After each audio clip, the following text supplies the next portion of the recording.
called yet? No. 6 minutes to go yet, Control.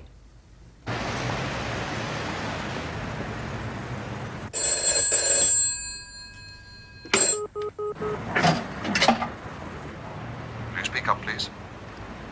City removers here. I believe you wanted an estimate. You're always welcome.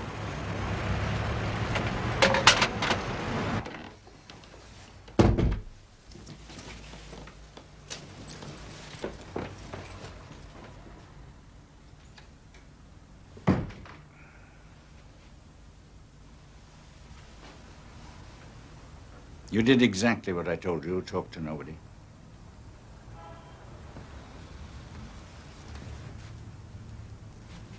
Remember, Jim, trust no one. No one. You work to me alone. I'm sorry, there's no vodka. I didn't expect any. I've got a job for you. Familiar territory, Czechoslovakia. Perhaps a bit too familiar. Which identity do you want to use? I'd suggest Vladimir Hayek. Still a Czech journalist? Yes. Still based in Paris? Yes. Has anyone else used him? No. You agree? I think it's yes.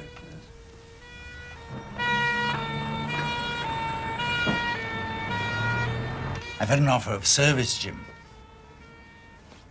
On the military side. His cover name is Testify. You're a military-minded chap. Two of you should hit it off pretty well. He's fond of horses, too. Something else you've got in common. We can chat polo, I suppose, sir.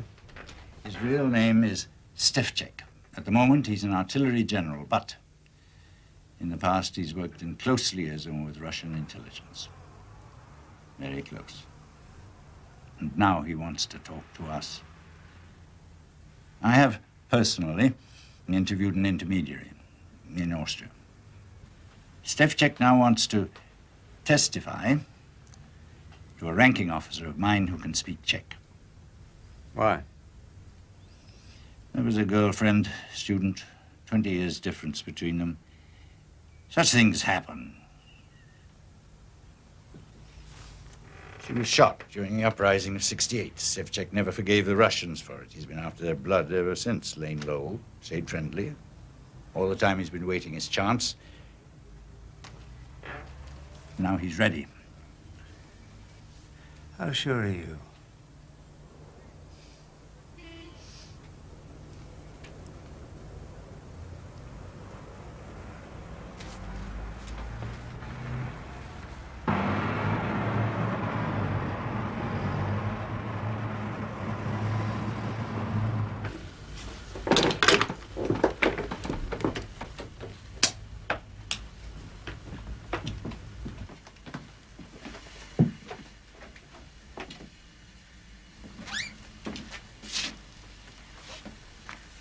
Stefchek. Rocketry. Ballistics. Fourth man in Czech Army intelligence. Secretary of the National Internal Security Committee. Anglo-American desk in Prague. He's big, Jim. And he's got treasure for us. He's worked for Moscow Center's England section, and he's going to give us the name of the agent Moscow planted inside our setup. We have a mole, Jim. London? Very near the top. In a circus? One of the top 5. Their code name for him is Gerald. We're a rotten apple, Jim. And the maggots are eating up the circus. These people, one of these? Why not? Are the British incapable of deception?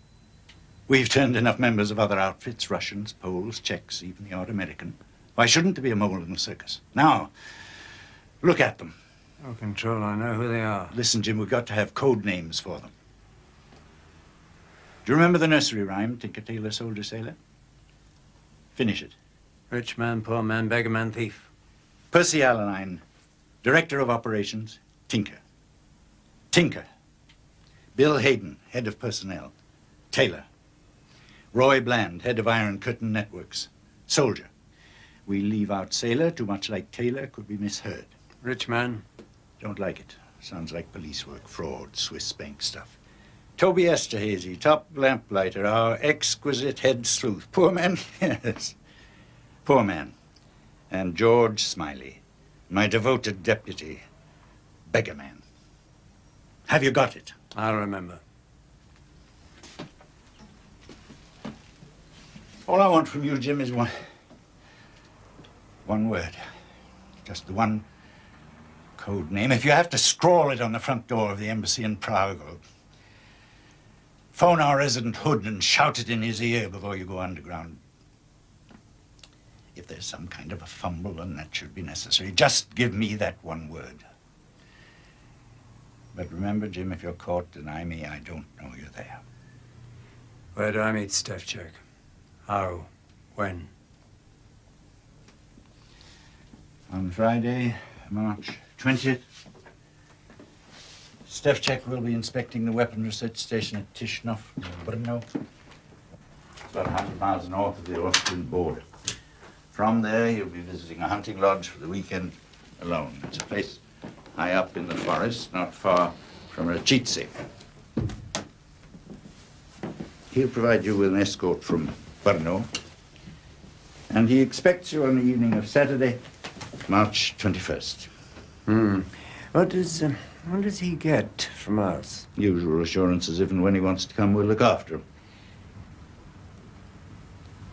One word will do it, Jim. I'm almost there.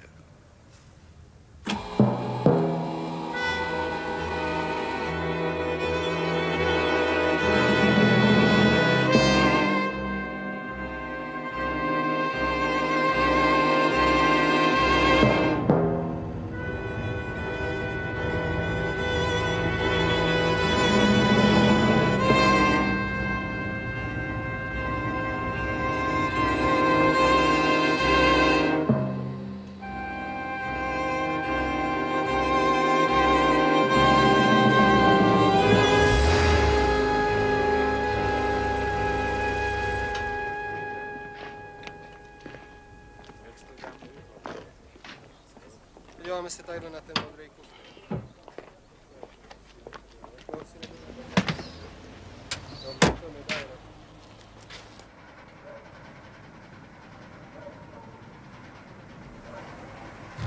Pane, prosím, zvolte.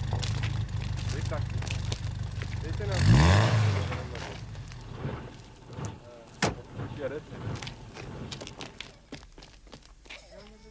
Nezdržujte to, prosím vás, nadějte si ty klíče, to máte mít připravený.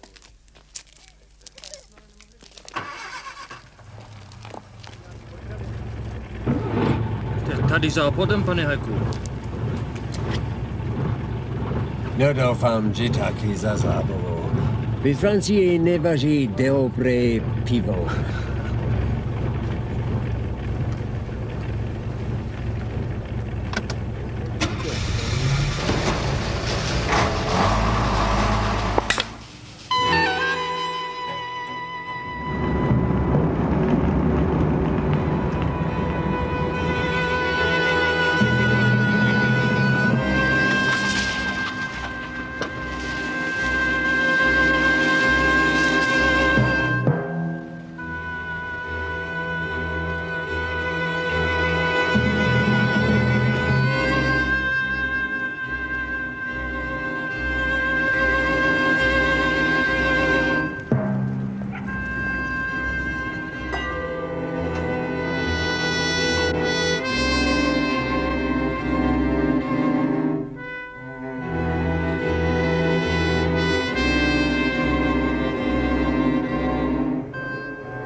Jak je vám? No jde to, ale doktor mi řekl, že nesmím řídit díl než 3 hodiny. Otevřete. Ne, máte sedět se mnou vepředu, je to bezpečnější. Co ty dají? A taky demokratičnější. Otevřete. Máte pistoli? Otevřete.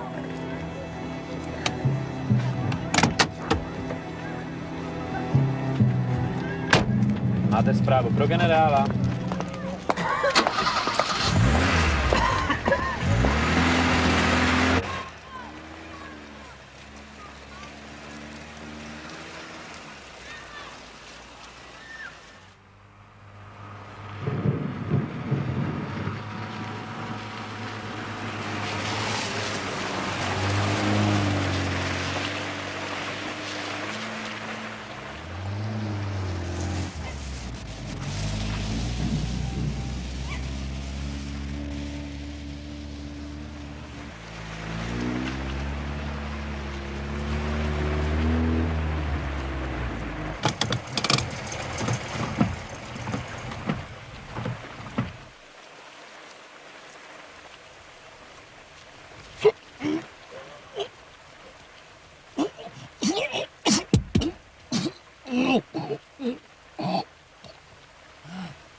Nehybete se a nemluvte. Vylezte, baraku. Pomalu.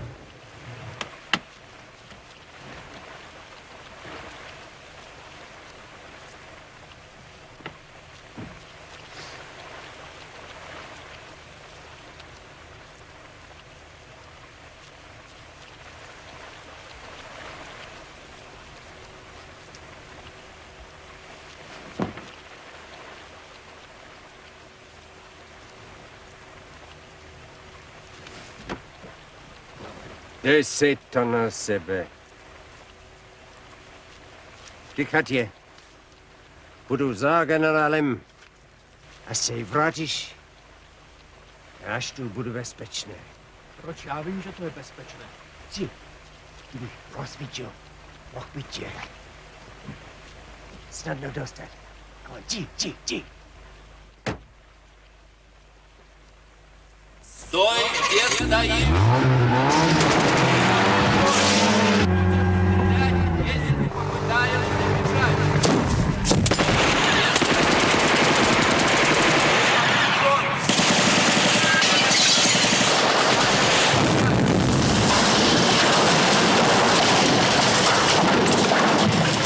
Стой, где стоишь! Будем стрелять! Давайся!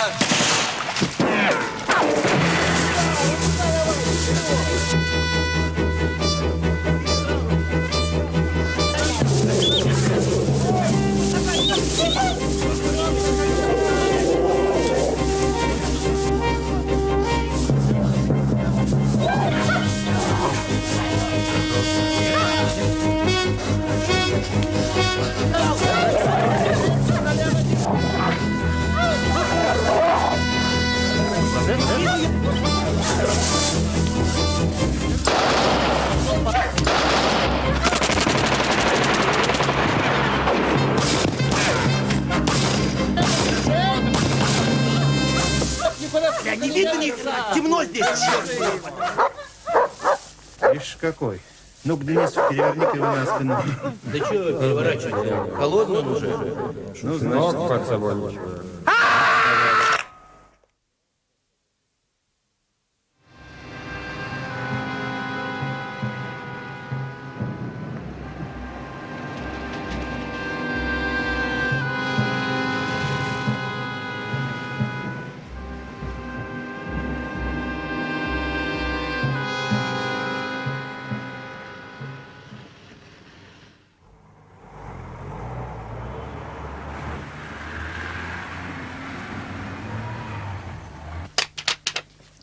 Barabbas was a bookseller. Mr. Smiley, please. You're making an investment. I hope you'll remember that the day I send it back to you. It's always a pleasure to do business with you, sir. You always have a joke for me.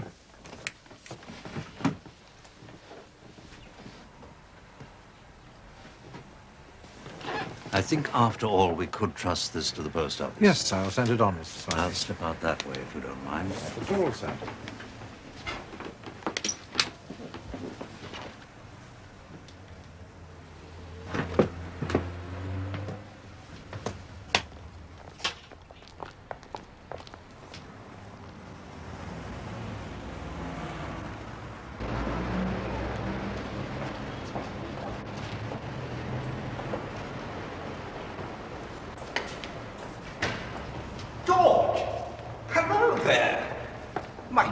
boy. If it isn't the Maestro himself, don't say you've forgotten me. Hello, Roddy. Nice to see you. How marvellous to run into you. They told me you were locked up with the monks in St. Gallen or somewhere, poring over manuscripts. Self-exile, they said. Of course, I knew that wasn't true, because I know you, George. You'd never leave England. You're just not capable of such an act of abandonment, no matter how shabbily the circus treated you.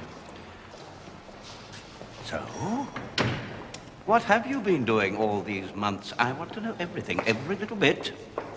How's the delectable wife? How is the lovely Lady Anne? Not in town at the moment, I hear. Pound to a penny you're shopping for her.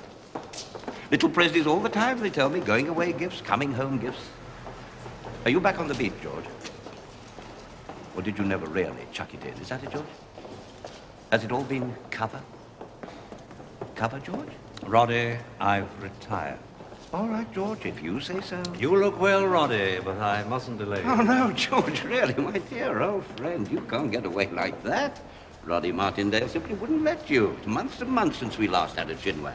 Ah, let me buy you a little aperitif, and then let me take you to dinner. Allow me that privilege. Honor me, George. I can tell by the look of you that no one else has claimed you tonight. Oh, it's kind of you, It's my role in life, George. We all need to be good at something.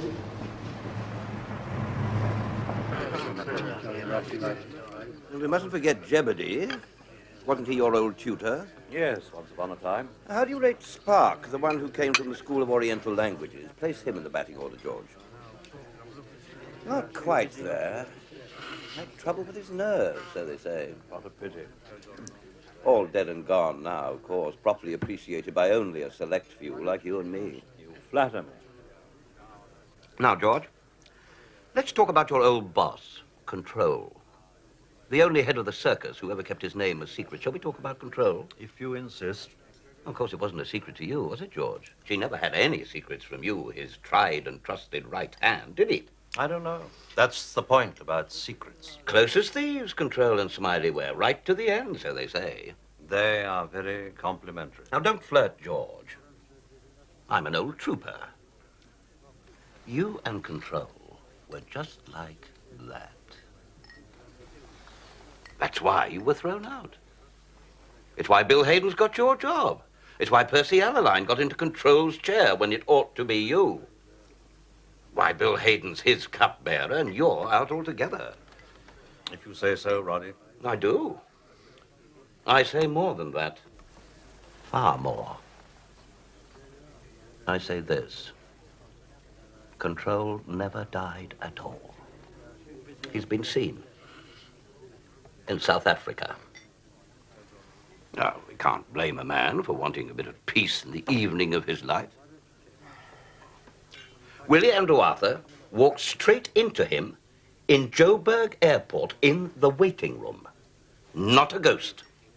Flesh. That's the most idiotic story I've ever heard. Control died of a heart attack after a long illness, through most of which he continued to work. Besides, he hated South Africa. He hated everywhere except Surrey, the circus, and Lord's cricket ground. Yes, of course. Willie Andrew Arthur was always the most god-awful liar. I said the same myself. Willie, you should be ashamed of yourself. I suppose what put the last nail into Control's coffin was the Checo scandal. The poor devil that got shot in the back. The one who was so thick with Bill Hayden, with his picture in the newspapers under some fictitious name. But we know his real name, don't we? Jim Preto.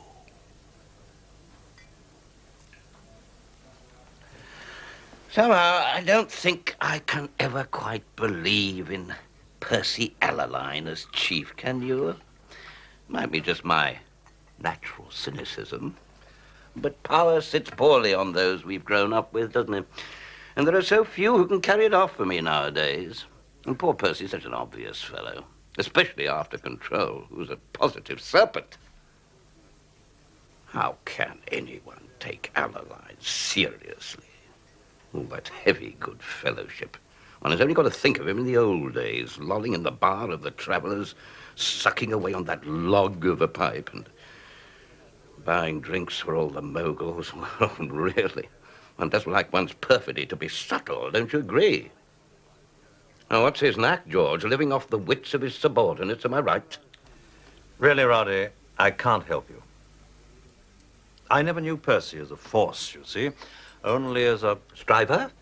Right. With his eyes on Control's purple, day and night. Yes, well, now he's actually wearing it, and the mob loves him. So who's doing the business for him? Eh, George? Who is it? I cannot help you. Who's the clever boots? Well, not Percy, that's for sure. And don't tell me the Americans have started trusting us again, because they'd never fall for Percy. Roddy, please stop this. Wonderfully well he's doing. We hear it from all sides. Little committees popping up with funny names. Red carpet for Percy wherever he goes. Tripping the light fantastic along the Whitehall corridors. You're out of my depth, truly. So who's earning him his reputation? No, thank you. I think we've finished now. It's my party, George. I'll get the bill when I'm ready.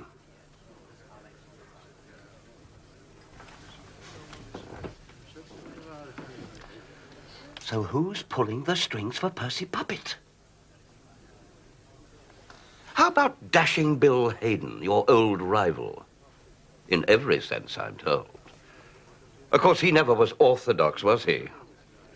Genius never is. All right, then. It's Roy Bland, the shop-soiled White Hope, the first red brick don to make the circus.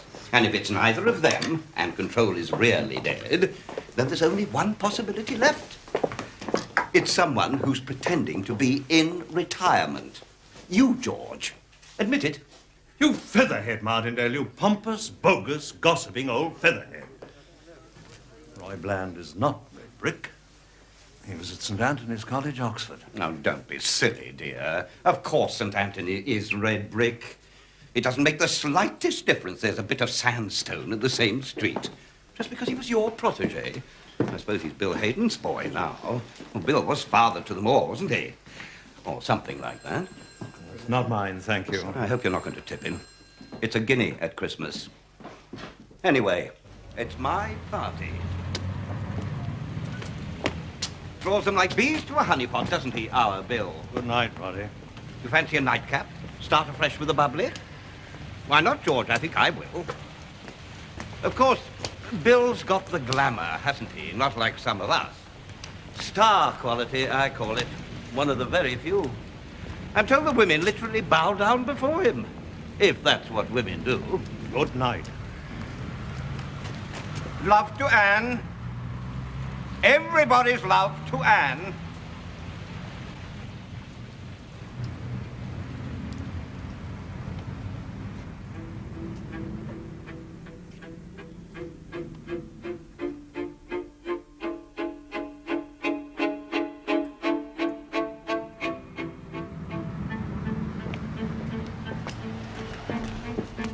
Bits of sandstone, shop soil, white hope. Everybody's love to Anne.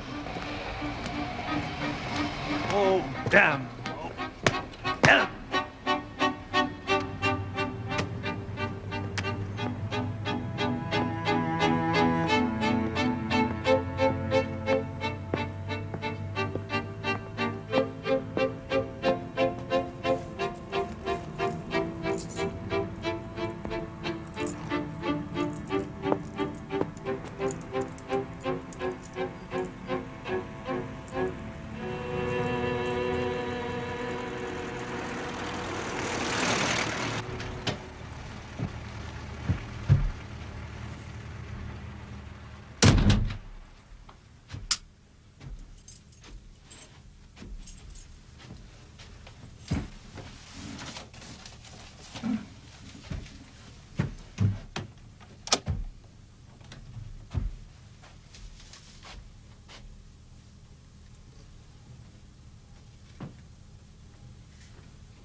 Peter?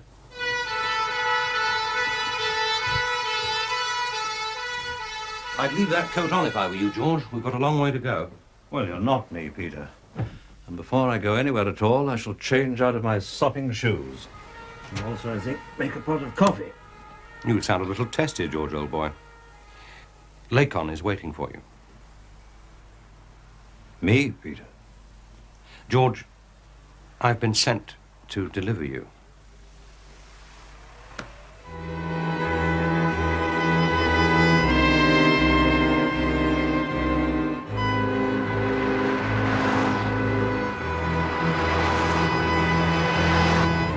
I saw you parking this toy in Curzon Street this afternoon. I ran away immediately. Good guess on your part. What made you think I was looking for you? I hoped you weren't. However, you found me eventually. You had to come home sometime. It's far too young for you, Peter. It's quick. I'm surprised you didn't get thrown out with the rest of us. You had all the qualifications for dismissal. Good at your work. Loyal, discreet. What happened tonight, George? How's Anne? Roddy Martindale happened tonight. Why do I permit it? I tell myself it's for politeness' sake. It's not. It's weakness. And the fact that I've nothing better to do. My wife's fine, thank you.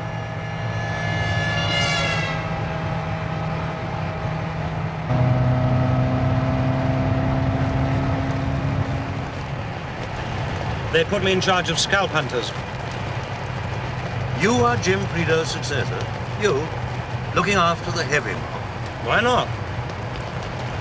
Tucked away at downtown Brixton, behind the broken glass and the barbed wire, dispatching the thugs occasionally, kept a good arm's length from the circus ringmasters. How is Jim, do you know? In quarantine. I don't mean to pry, I merely ask. Can he get around? Can he walk and so on? Bad backs can be terribly tricky, I believe. The word is he manages pretty well. He's back in England. Address unknown. Travel. Is that still the scalp hunter's official name? Hit and run, caution carry? Sorry. Our control always preached that good intelligence work is gradual and rests on a kind of gentleness. It's not my department. No. Well, the scalp hunters were always the exception control allowed to his own rule. On Bill Hayden's persuasion. A reflection of Bill's temperament, of course. The solo initiative. Very dashing. Very audacious.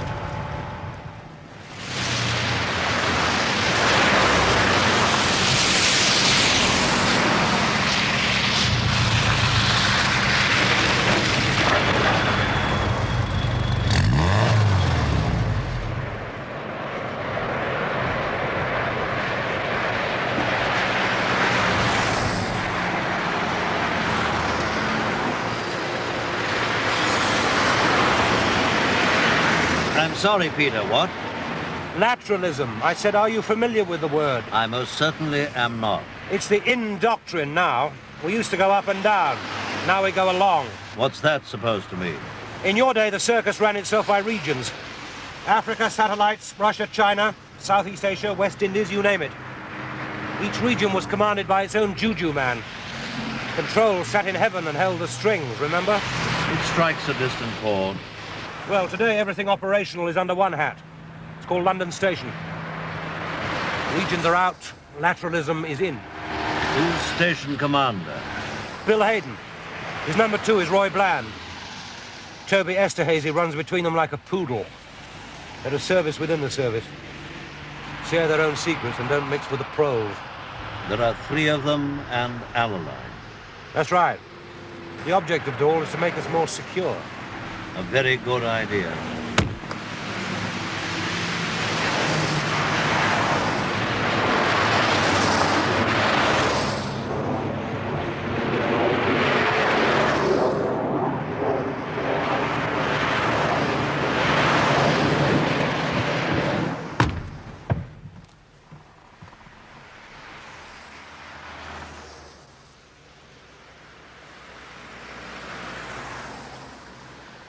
Why did Lacon send you for me, Peter?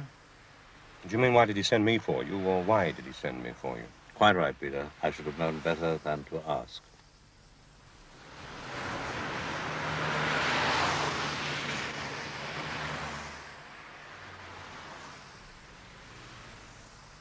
You remember your last day at the circus? Just one day before control departed and the new regime took over. You stuck your head around my office door and said, "Peter, I've been sacked." We went straight out and you got drunk. Why pick me, George? I was pretty low grade, running some very sketchy networks of merchant seamen out of London Dockland. Whatever, Poles, Russians, Chinks I could cobble together. Why me, George? You want a reason? You fastened on the same word that night when I asked why you'd been kicked out. I'll tell you exactly what you said. I hope this isn't going to be embarrassing. You said reason as logic or reason as motive, or reason as a way of life. You said they don't have to give me reasons. I can write my own damn reasons, and that is not the same as the half-baked tolerance that comes from no longer caring. I thought that was pretty impressive stuff from a man as drunk as you were. At least I had the good sense not to let you drive me home. Lacon sent me for you, George.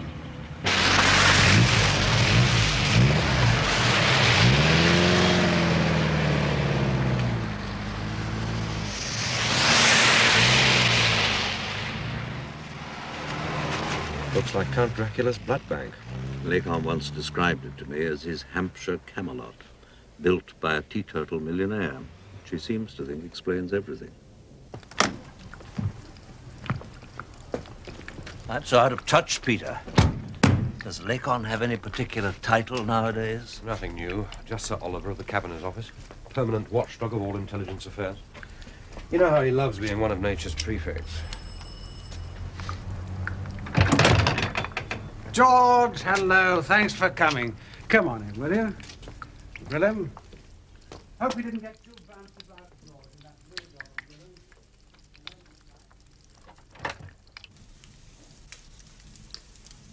You've been enjoying retirement, George? You haven't missed the warmth of human contact. I rather would, I think. One's work, one's old buddies. Oh, I think I manage very well, thank you. Yes, I'm sure I do. And you, all goes well with you? Oh, no great changes. No, all very smooth. Charlotte got her scholarship to Roding. It was nice. Oh, very good. Now, how about your wife? In the pink and so on? Very bonny, thank you. Ah, all spruce and shipshape again, Willem? You were grubby. He did look a ruffian, didn't he, George? Well, shall we?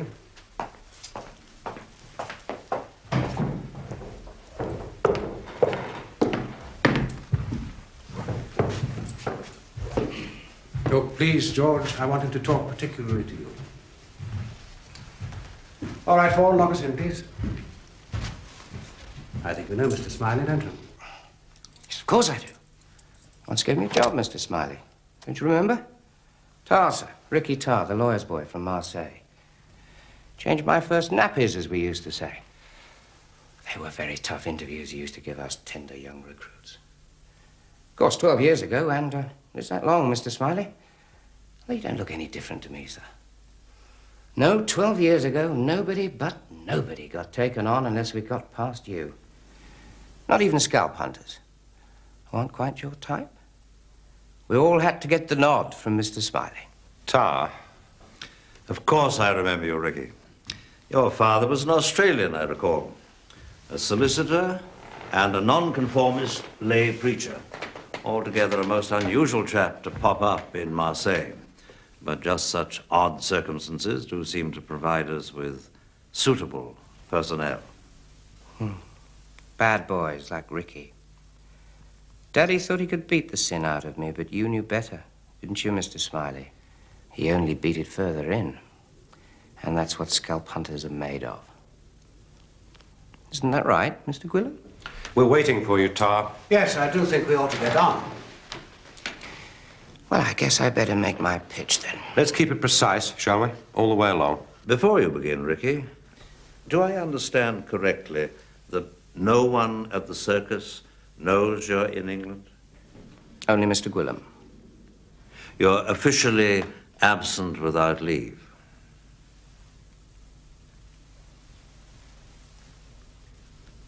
On the wanted list. I think I'm safe now. I've got a story to tell you. It's all about spies. And if it's true, which I think it is, you boys are going to need a whole new organization. Right?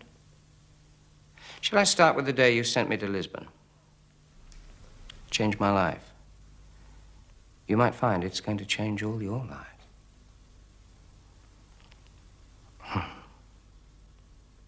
Our resident buffoon, old galloping major called Tufty Thesinger, wanted a helping hand.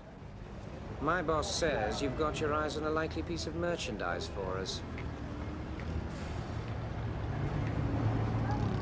Well, what's his style then, Miss Boris? He's a real flash Harry. Exactly, not your common garden Russian granite face at all. During the day, he fulfills his norm like the rest of his mob. There's a whole mixed bag of technical advisors here. Bodices with civil engineers. Come nightfall, he makes his own arrangements. That's just a master the clubs as if there's never going to be another tomorrow. The man hasn't slept for a week, and my boys are folding at the knees. A young Muscovite with official connections and that kind of appetite for the flesh pots seems ripe for the picking.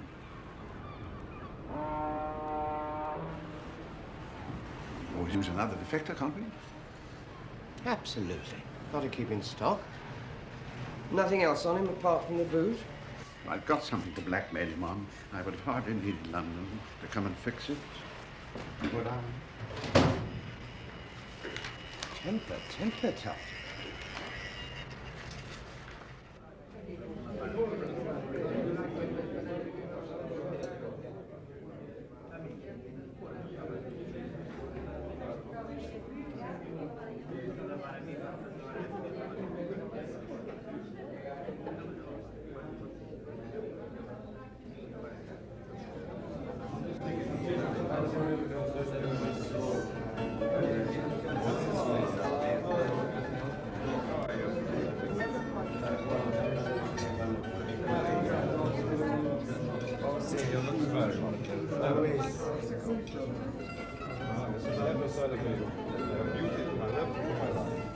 You think the Russians disapprove of comfort?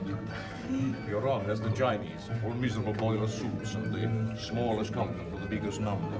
Yeah? Not for me. Boris looks after number one, like any real person the white world over. You know, it's nice talking to you like this. Some people, when I say from Moscow, I see this look in their faces. It's so funny. I know what they're thinking. Russia, oh my God, he's going to indoctrinate us. Put our names in his little black book. And then the awful men with the black hats and the black overcoats will come tapping at the door and get on fire. And they'll say, Boris is your good friend, Russia. You want to tell us all about his secret sex life, member of parliament, and the mayor. Let me get you all another drink.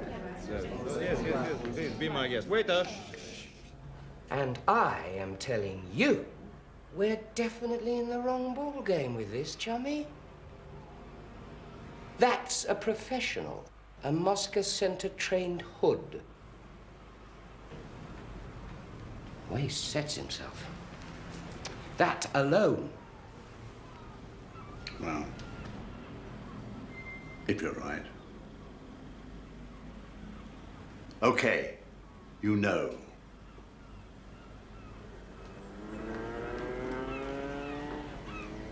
He'd be quite a catch, wouldn't he? We scalp hunters are expressly forbidden to trawl for double agents, new orders from above. At the first smell of the opposition, abandon and drop hot potato into ample lap of London Station. No, I'm cabling Gwilym no sale and booking myself a flight home. Okie dokie, Ricky. And since the job is finished, let us seal it, so to speak.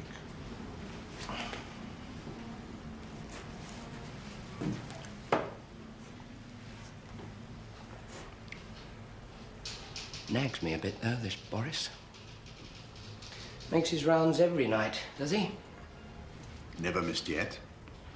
I told you, my boys. Well, before I go, I might just take a peep inside Boris's kennel. See what's under the mattress. Can't be any harm in that, can there? Orders is orders. I like keeping my hand in. It's been quiet lately. You can get rusty. Well, enjoy yourself, my son. But don't break any eggs, Ricky, please. I have to live here. Remember?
Blessed are the poor in spirit, for theirs is the kingdom of heaven.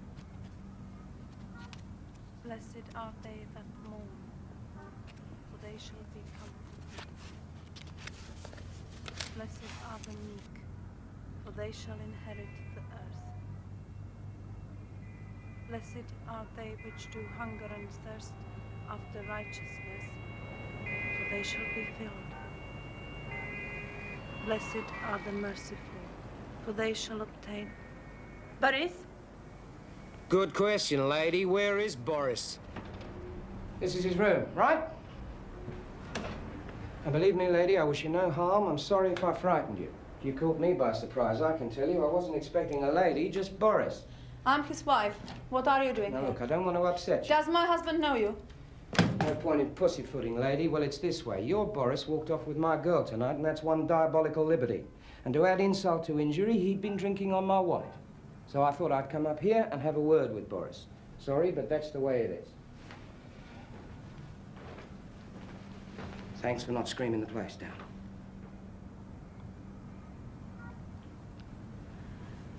You should be careful what you say about my husband. He's an important man. He has influential friends. You frighten me off, Mrs. Boris. I've got quite a name for looking after myself. I'm your original Australian self-made success story. Rags to riches and punching all the way. Bureaucrats don't scare me, not even the bloody Russian kind. Don't call me Mrs. Boris. My name's Irina. I'm Tony Lawrence. Are you? Yeah, Tony Lawrence. You just mentioned that name in Adelaide.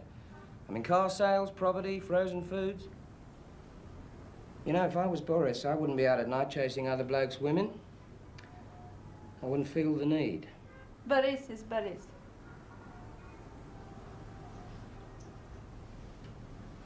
And Lawrence? Someone else.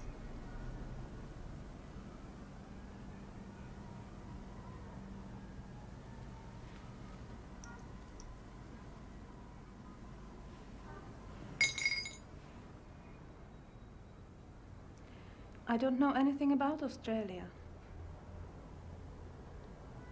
Perhaps somewhere tomorrow. Evening?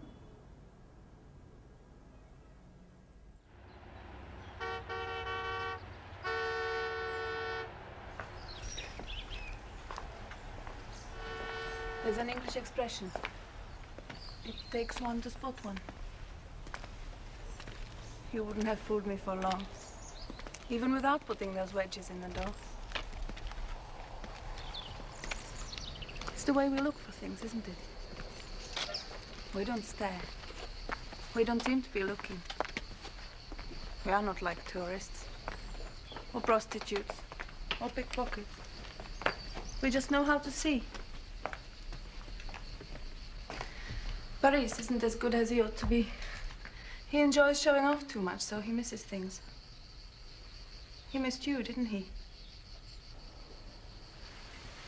But you didn't miss him, did you, Colonel? Are you very good? The best. God gave me all the talents. Try me. How long have you worked with Boris? They made us a team a long time ago. He's a specialist in picking up foreign businessmen from Moscow Center. I look after communications for him, for special codes. Couldn't we be a team? You could take me to England. That's what I want, Lawrence. You could.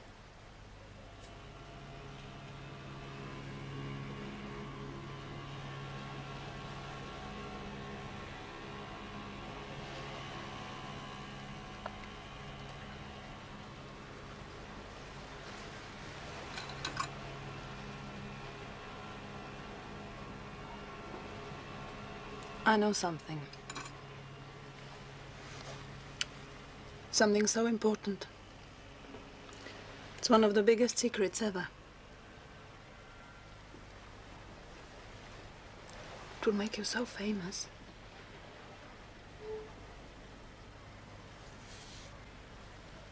But it's so secret.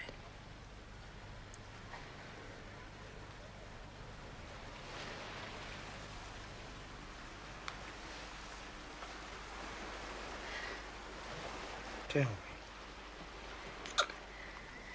Tell me, Irene. I'm frightened. I can look after you. You'll be safe. I can only speak to your chief. I mean, Adeline, nobody else.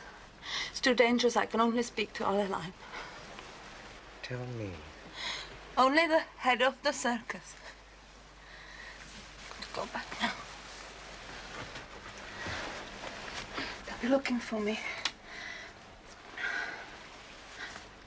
There's too much to tell now. Maybe tomorrow. Again. Cemetery.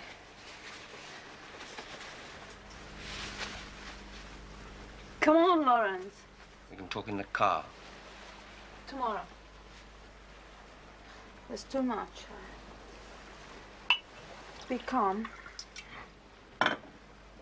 Tonight they'll notice.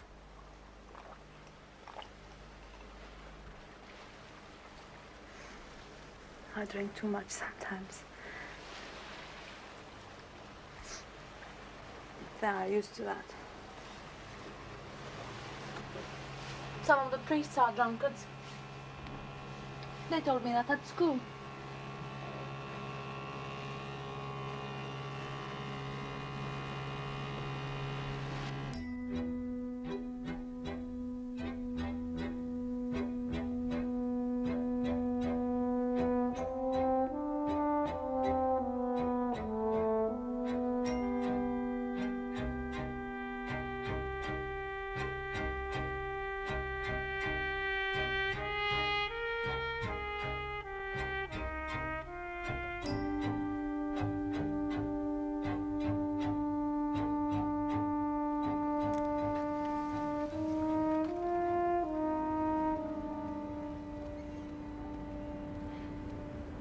When I was still in Moscow, before I started traveling with Paris, I had a relationship with a filing clerk at the center, in Dzerzhinsky Square. We went against regulations. We used to meet outside. He was very sweet. Your looks remind me of him. His name was Ivlov, and he told me a story. He was frightened, too.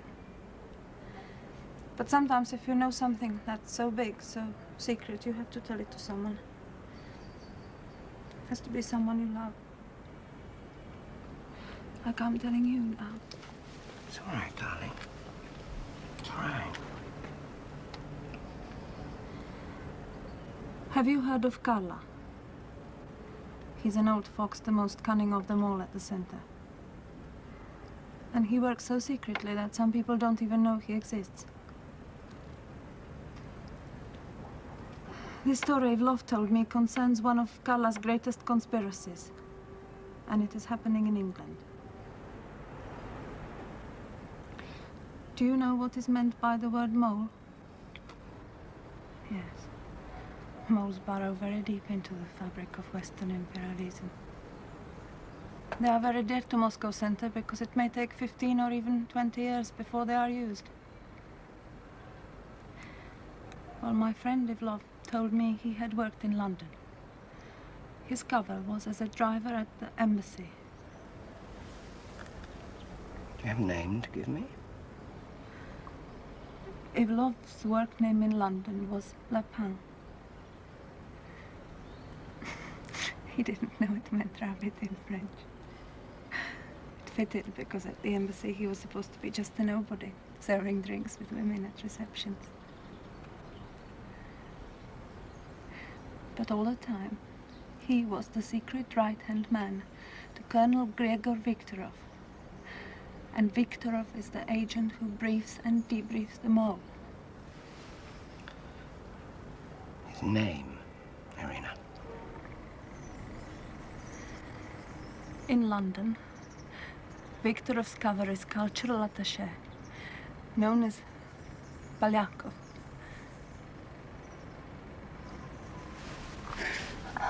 I'm so frightened, so tired. You must take me home with you. We could be happy. Finish the story. Who's the mole? Where is he? I can only speak to Alelai. We are in danger. You must get me to him. Face to face with the head of the circus. Nothing else is safe. You trust me, don't you? I want you. Adeline will take some persuading.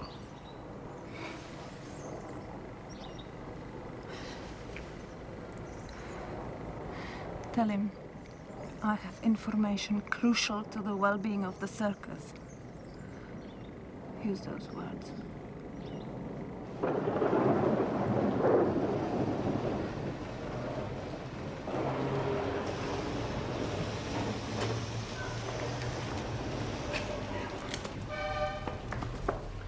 Morning, Tufty.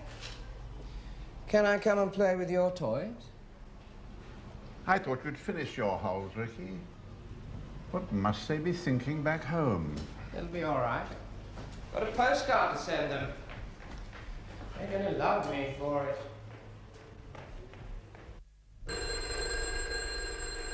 Thank you.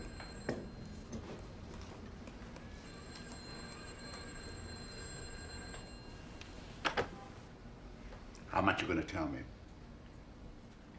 The message is graded flash to London Station and by hand of duty officer only. Drastic stuff, eh? That's maximum security limit.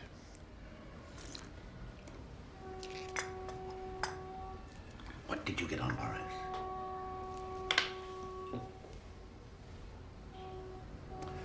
It's your show, my son.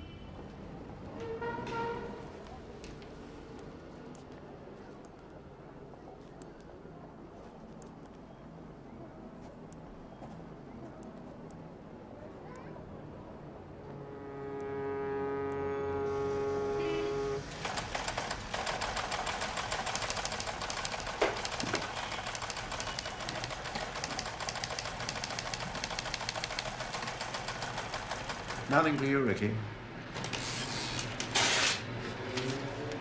Again.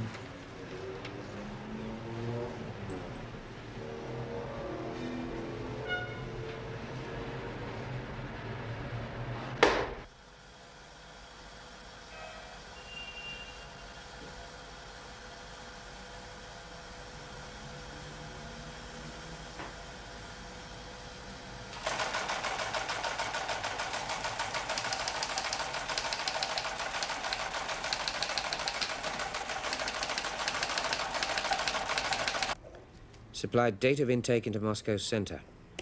Name her present head of section. Also name previous sections employing her. Also... someone's stalling. But if that's what they want...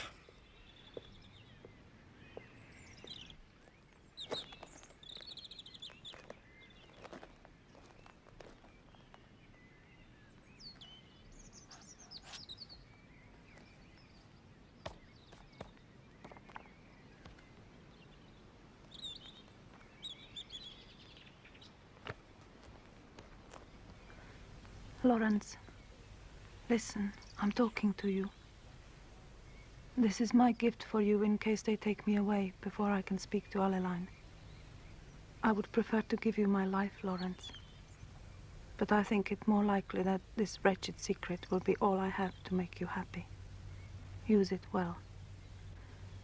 I started to tell you about Ivlov, who's known in London, or used to be, as Lapin, and about Viktorov, who's really Polyakov.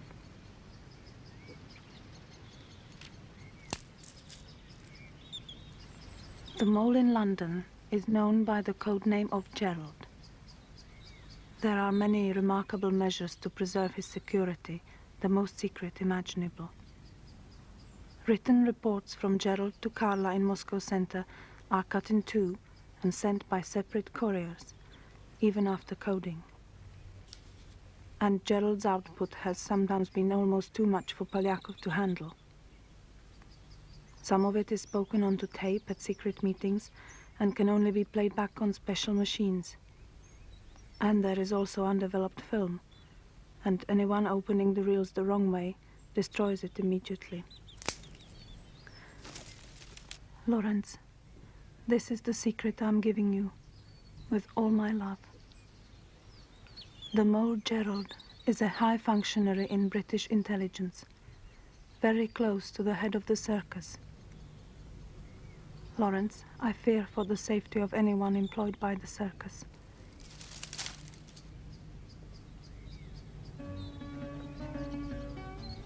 Take care with this knowledge. I'm telling you this because I'm afraid it's all finished for me. The guards have started watching me like animals. Have you been indiscreet, Lawrence? Did you tell them in London more than you let me think? Now you understand why only Alleline would do. But do not blame yourself.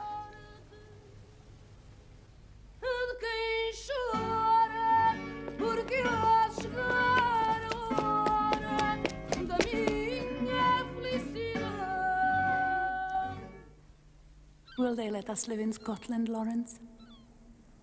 I've read everything about Scotland. It's the Garden of Eden, isn't it?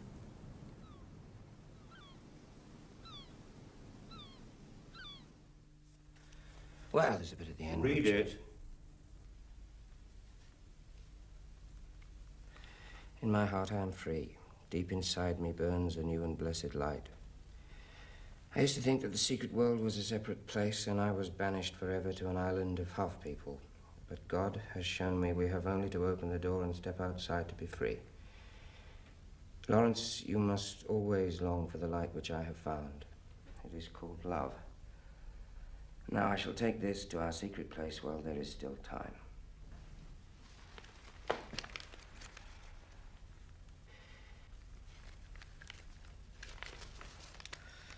Lawrence, why could you remember so few prayers from your childhood? Your father must have been a great and good man.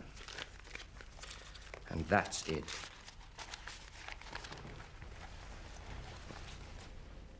See, she was great. I take it that's not the original notebook. No, sir. Where is it? Well, I put it straight back in the dead letterbox once I'd copied it. And then? I had this idea I'd try the airport. You know, just on the off chance. Well, put it this way, sir. I had to know. I got hold of a little Italian air hostess, and she liked the look of me, see. She told me an unscheduled Soviet plane had taken off 2 or 3 hours before. The center of attraction was a woman invalid, a lady in a coma. They had to cart her to the plane on a stretcher, and her face was wrapped in bandages. The rest of the party was made up of 2 male nurses and a doctor. And I didn't let it go at that, Mr. Smiley. No, I checked the hotel. No arena, no Boris.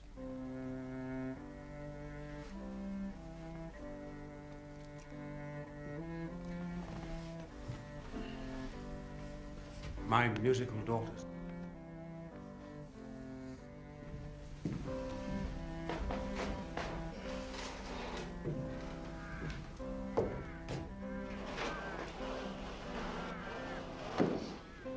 Perhaps she really was ill. Not much more than 24 hours between your first telegram and Irina's departure. You can hardly lay it at London's door on that timing. Well, you can, just. If someone in London had very good footwork. And in Moscow, too, of course. That's what I told myself, sir. I mean what you said. My very words, Mr. Smiley. Well, I figured the Russian's going to tumble to it about her having it off with me, or else she'd started blabbing to Boris just to pay him off for boozing and whoring all the time. But then I thought, no, come on, Ricky. That was gold she was giving you. Remember how she had to sweat it out of herself? I figured they'd give her another going over on the plane, then the big boys would pile in first thing after touchdown. I figured not more than a day or two before Moscow sent her had a footpad round to the cemetery. So you made yourself scarce. He panicked and went native. Istanbul, so he says. Playing the loving father with a daughter called Danny. That's right, Danny's my little kid. The mother seems to be leader of the pack as far as his numerous wives are concerned just now. You've been away for 3 months. Why choose this particular moment to come to us?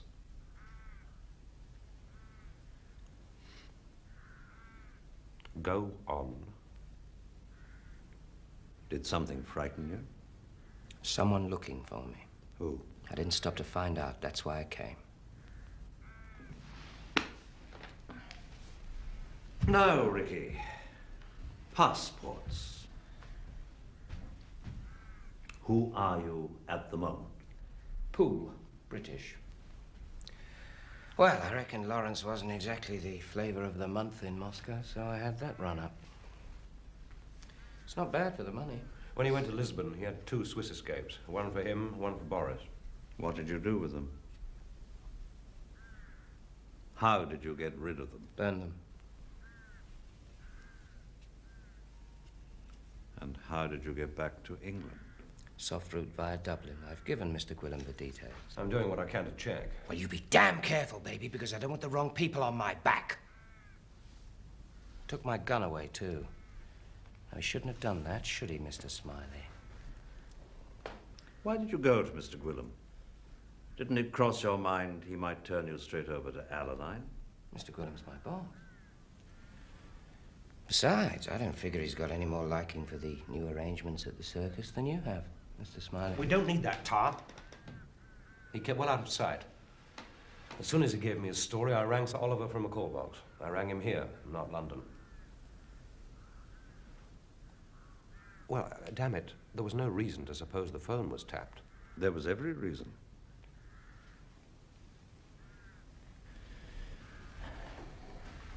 It's very unusual for Moscow Center to use a husband and wife team. Hard to believe. Unless, of course, they had children in Moscow. Hostages. They have. It's true. Common law marriage. Unofficial, but permanent. There's a lot the other way around these days, believe it or not, Mr. Smiley.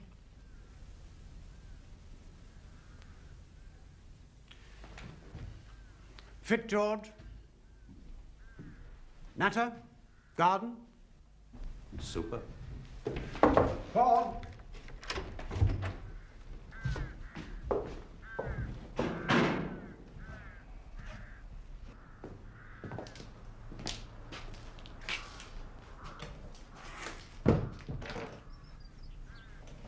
When you came to me 6 months ago talking about a mole in the circus, I'm afraid I threw you out. I was remiss. You instructed me to abandon my inquiries because they were unconstitutional. Oh, is that the word I used?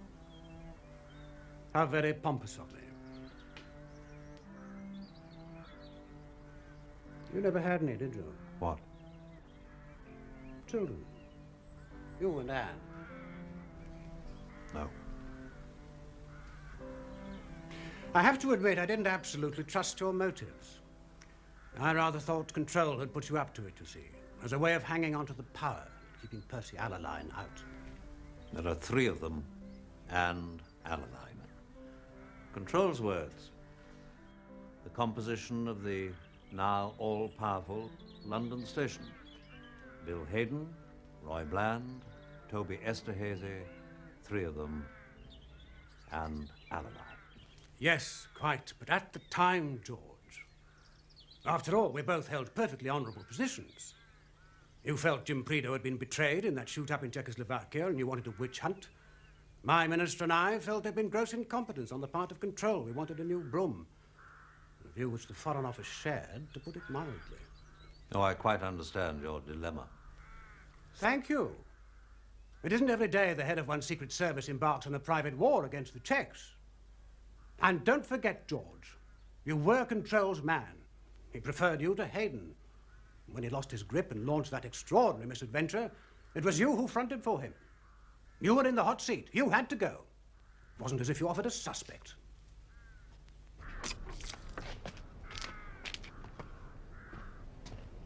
Remember the circumstances, George.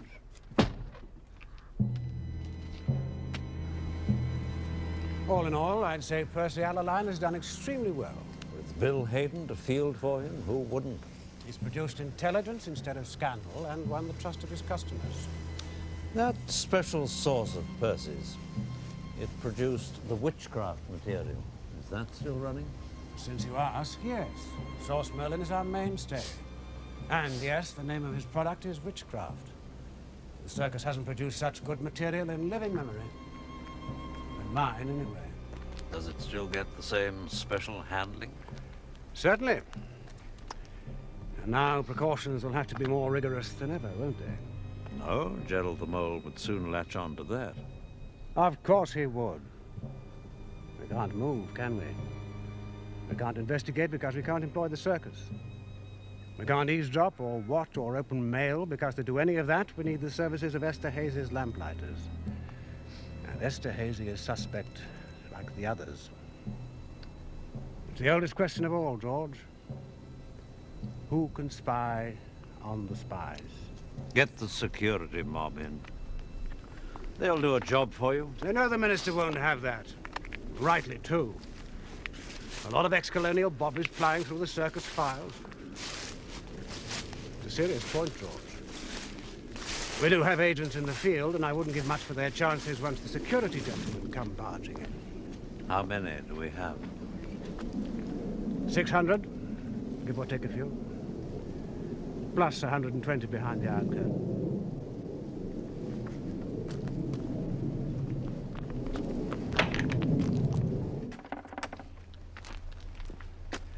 So I can't tell the minister you'll do it, can I? You'll take the job, clean the stables, go backwards, go forwards, do whatever's necessary. It's your generation, after all. Your legacy. I never heard of anyone yet who'd left the circus without some unfinished business. There's no emotional or other reason which you feel might debar you from the assignment. You must speak up, George. The state of my marriage must be very common knowledge if it's got as far down the line as Ricky Tarr. For the record, the thing with Anne and Bill Hayden is long over. My wife's present infatuation is with a young actor, currently unemployed. There's always that part of us that belongs to the public domain, isn't it? You always knew that, I'm sure. So did Jim Prideaux. What does that mean? Well, good Lord, George, a bullet in the back is held to be quite a sacrifice, isn't it? Even in your world. 2 bullets, actually. They were at Oxford together, weren't they? Bill and Jim. And stablemates at the circus, the famous Hayden-Prideaux partnership. The iron fist in the iron glove, somebody once called it. Prideaux was far too old for that Czechoslovakian nonsense. It made no difference. Oh. Why?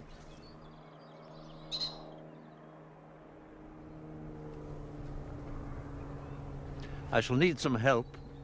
Remember Control's man, Mendel. Yes, of course. If he's the chap you want.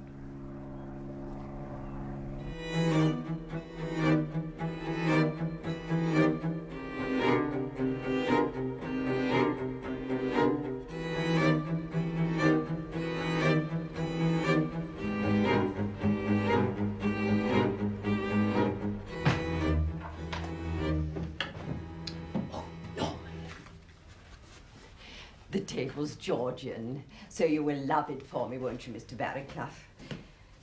I shouldn't lend it to you, really. It was the Major's. I'm very grateful, I'm sure. Everything all right, Mr. Barraclough? Yes, fine. We'll leave you in peace, then.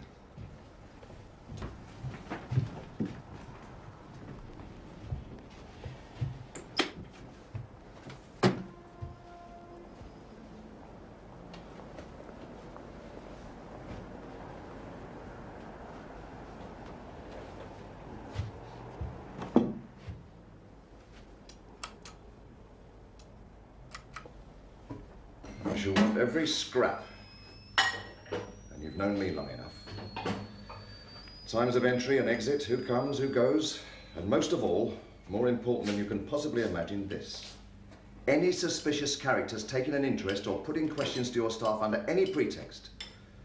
Even if they say they're the Guards Armoured and Sherlock Holmes rolled into one. There's only me and Norman, Inspector. And they won't get far with Norman, will they, dear? You're too sensitive.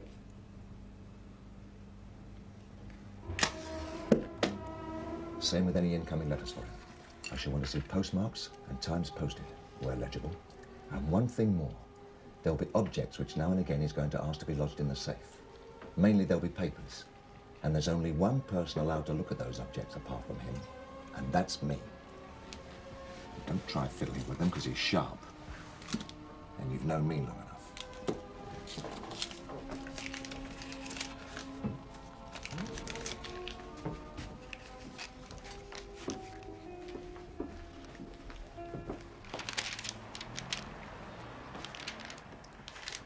Now, Ricky Tarr's cables for the circus were detailed and specific. He was required by London Station to submit copious background on Irina, names of former contacts, acquaintances inside Moscow Center. There should be a file of some size, and we need to see it. That's circus material, George. I can deliver only from the Minister.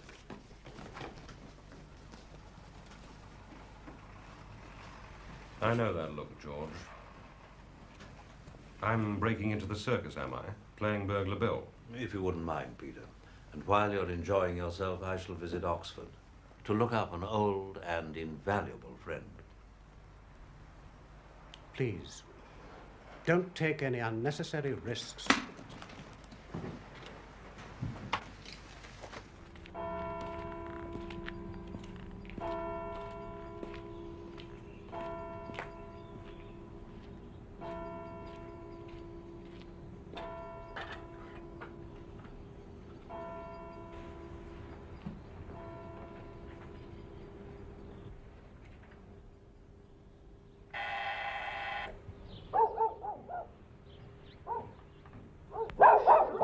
Flush. Stop it! Stop it, boy. It's only a dunderhead. Flush, shut up.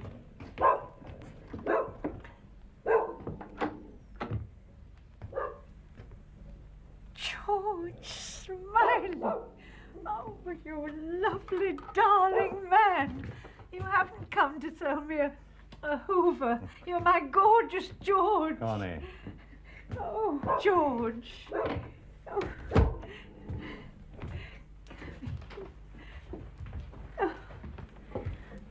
Jingle, darling, could you possibly make it tomorrow? Oh, don't be cross, Jingle. It isn't often my oldest lover comes to see me. Oh, George, if only I'd seen you first. I'll give you a whole hour, all to yourself. Honestly, I will, darling. One of my dunderheads. I will teach. Don't know why. Oh, George. Of all the lovely, darling men I ever knew, he walked flush. Did you see his shoes? Oh, bless you, darling. God bless.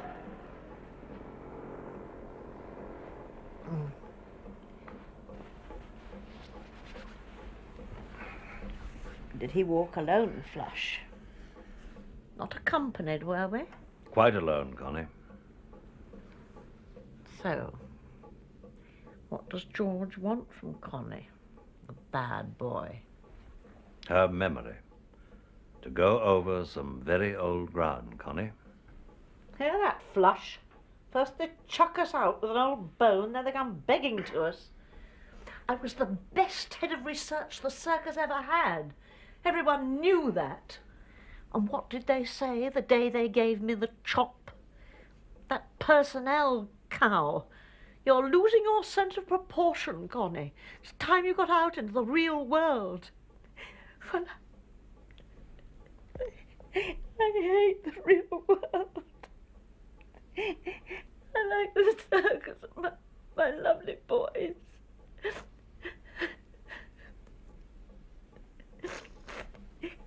Polyakov. Alexei Alexandrovich Polyakov, Cultural Attaché, Soviet Embassy, London.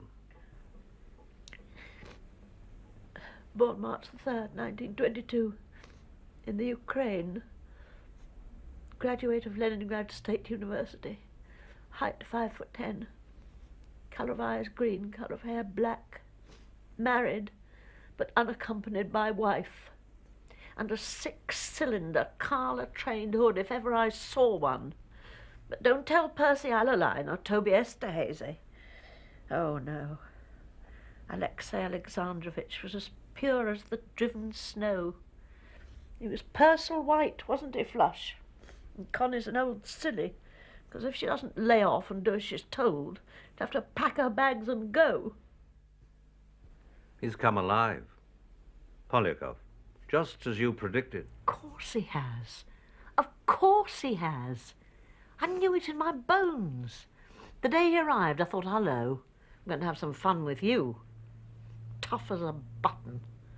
Cultural attaché, balls. Army written all over him. But not declared, George. Not a mention. Oh, he had a lovely voice. Mellow like yours. I used to play the tapes over and over just to bathe in it. Bottom picture too. I just know. Not that we ever caught him at it. We might have done if Tobe had played along and offered him a bum or two, but Tiny Tobe wouldn't. 8 years. I watched Pretty Polly for 8 years. Then last Remembrance Day, I got him. There he was, that smashing November morning at the wreath laying, and we photographed his medals. 2 gallantry and 4 campaign.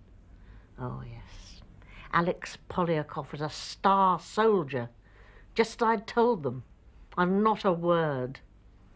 So I said to Toby, listen, you two-faced ferret. Ego has got the better part of cover, and that's nothing new.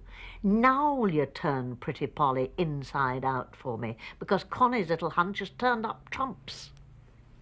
And what did Toby Esterhazy say? Oh, I got the dead fish voice. Tell Percy Alaline, Percy's in charge. And then? Not every ex-warrior's a Carla agent, says Percy. I said, listen, Percy, Polyakov's running an English mole. So I get the rude letter. Stop it or else. So I wrote at the bottom, yes, repeat, no. So, here we are. Flush and me.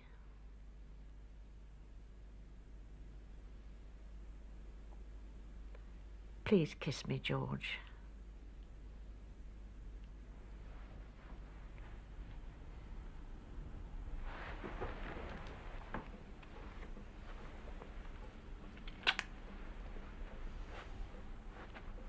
Hey-ho, halcyon days.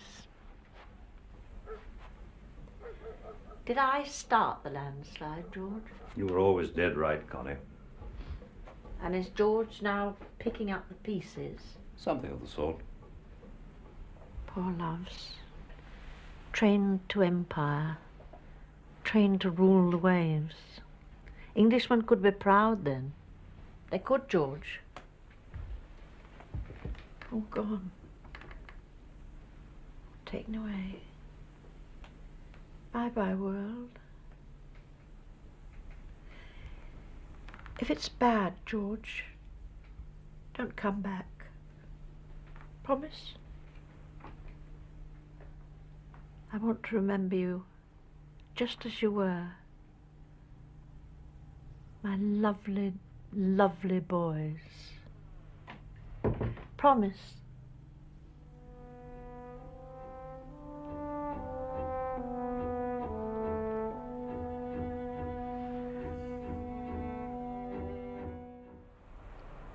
You must assume, Peter, the circus has the dogs on you 24 hours a day.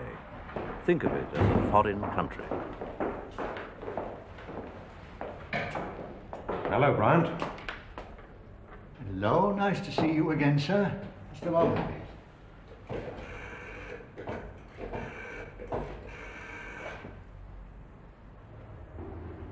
please. Mr. Gwilym, sir. Mr. Lord Strickland's expecting you. He'll meet you by the barrier on the 5th floor. Right. Thanks.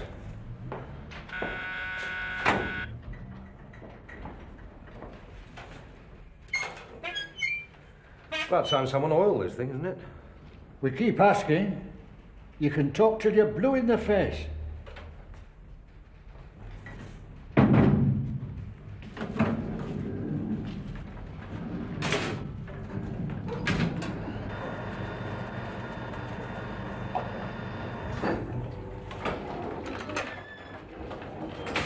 Well met, Peter.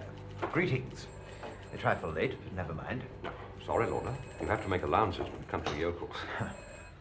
Good God, how long have you had that monster? You really are a stranger, aren't you? It saves man eyes. Fantastic. Quite fantastic. Oh. Hello, Bill. What the hell are you doing here, you pariah? He's got some French diplomatic courier he wants to buy, and he needs to wash some dirty money. That's a job for banking section, of course, so we're sorting out the tangle for him. He knows it has to be London station cleared. He told me the papers were already routed to you. They're probably in your in-tray now, Bill. They had better be, Peter. Mind you, lock up the spoons. These scalp hunters will have the gold out of your teeth. Lock up the girls as well, if they'll let you. There we go, Bert. Keys of the city. London station couldn't be in better hands. Everything's a lot tighter here these days, Gwilym. Hey, Lorda, hold on. Have you seen bloody Bill anywhere? Indeed, I have seen Bill. We were having a brief word about a couple of things back down the corridor. He's wanted urgently. Immediately, Lorda, actually. We put out an alert for him. I suspect he may well be on his way to you at this moment.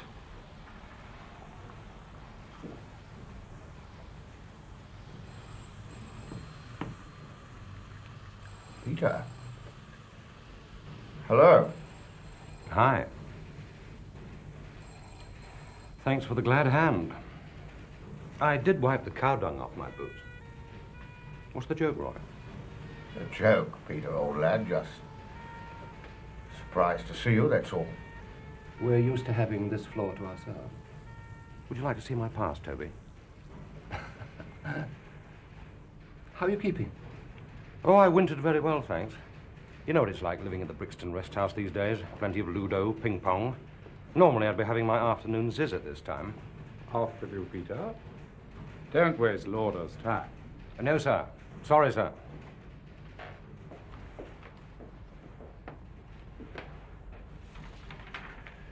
I don't need a pass to use the gents, do I?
The pages have been removed with a razor blade.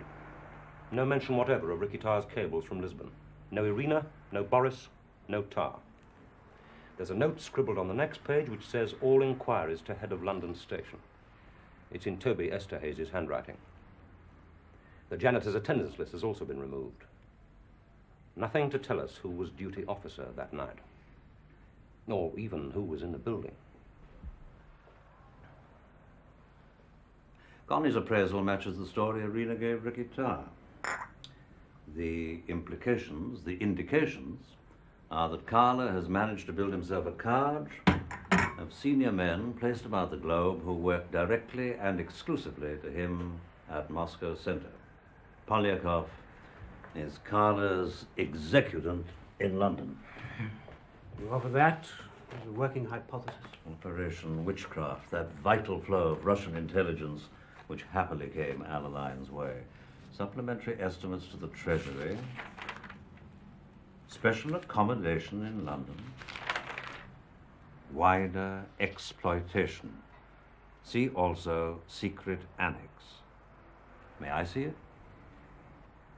The minister keeps it in his personal safe. Do you know the combination? Certainly not. What's the title of this unobtainable document? It doesn't have one. It's highly secret, and we've done everything humanly possible to keep the readership to a minimum. The supplier of the witchcraft material is our old friend Merlin. Does the file give his identity? Oh, don't be ridiculous. The minister wouldn't want to know, and Alaline wouldn't want to tell him. What does wider exploitation mean? I refuse to be interrogated, George. I entirely fail to see why I should waste your time pursuing this line of inquiry. By rights, I should have you specially cleared before I let you see any of this. Witchcraft cleared? Yes, George. Do we have a list of people who've been cleared in that way? I hope you're not going fey, George. Please, stick with the primary problem. The mole, Gerald, instead of rootling around in extraneous matters. This is no time to be whimsical. Oh, you off. You won't forget Prideaux, will you? Anything at all you can get on him, even the scraps would help.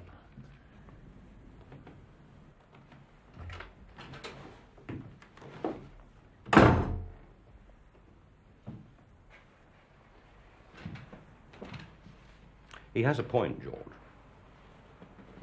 Witchcraft and Merlin. Polyakov and the mole. Prideaux getting himself shot up on some wild goose chase of controls in the rural charms of Czechoslovakia. You think it all connects? I think, Peter, I'm not the first to make this journey of exploration. I believe Control was here before me. He might even have made the full distance. But for the bullets in Prideaux's back, there are 3 of them and Alaline. Control's words. He meant Operation Witchcraft, of course.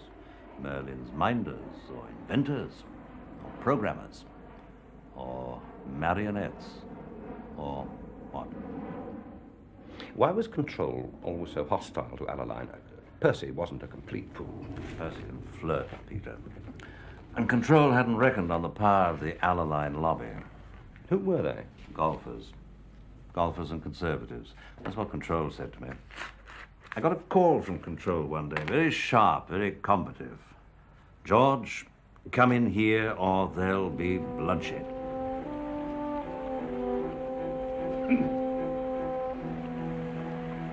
Brother Percy's trying to twist my tail. Take a look at this nonsense. Top-level Soviet naval dispatch. Specially prepared for the Soviet High Command. Isn't it, Percy? An appreciation of a naval exercise in the Mediterranean or Black Sea, of which our sailors have been screaming for details. Haven't they, Percy? Topicality is always suspect. Yes, George. Would you like to repeat that for Percy? Who made the translation? God made it, didn't he, Percy? Don't ask him anything he won't tell you. Shore-to-sea strike power, radio activation of enemy alert procedures. This is hardly my territory. Don't let that worry you. Total ignorance of subject matter doesn't bother Percy. Whose initials are these? Zaroff, Admiral, Black Sea Fleet. What do our own evaluators say? They've not seen it, and what's more, they're not going to. However, my brother in Christ Lily of Naval Intelligence has passed a preliminary opinion, has he not, Percy? Percy showed it to him last night. Over a pink gin, was it, Percy? At the Admiralty. Note that, George. They battened down the hatches and bunged up the portholes for Percy. Brother Lily telephoned me half an hour ago to congratulate me. He believes this material to be neither a plant nor chicken feed, but genuine gold dust, and he seeks our permission to... Percy's, I suppose I should say, to apprise his fellow Sea Lords of its conclusions. Quite impossible. It's for his eyes only, at least for another couple of weeks. It's so hot, you see, George. But where does it come from? Who's the case officer? You'll enjoy this. Source Merlin has access to the most sensitive levels of Soviet policy making. We've dubbed his product witchcraft. Ask him who we are, George. Merlin is the fruit of a long cultivation by certain people in the service. People who are bound to me as I am to them. People who are not at all entertained by the failure rate about this place. Been too much blown, too much lost, wasted, too many scandals. I've said so many times I might as well have talked to the wind for all the heed he'd paid me. He means me, George. The ordinary principles of tradecraft and security have gone to the wall in this service. It's all divide and rule, stimulated from the top. Me again. We're losing our livelihood, our self-respect. We've had enough. We've had a bellyful, in fact. Please? Thank you. And like everybody who's ever had enough, he wants more.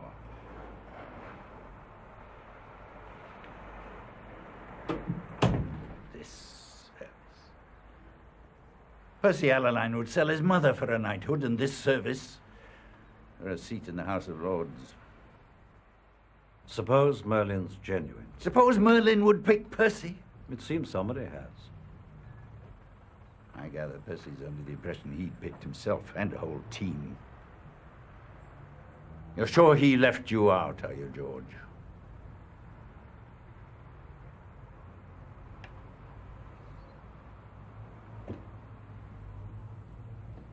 What are you going to do about it? Depends on it. I'll wait for it to show itself. In the meantime, I see nothing to deal with, except Percy's envious eye on my chair. And I've put my thumb in that optic before.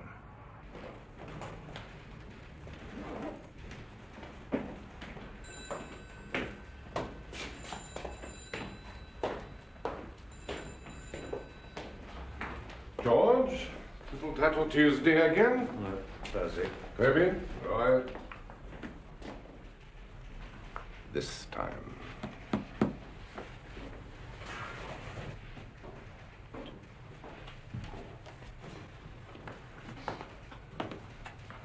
Oh, Lord. I thought it would be half over by now. You've got a rabbit to pull out of your hat today, Percy.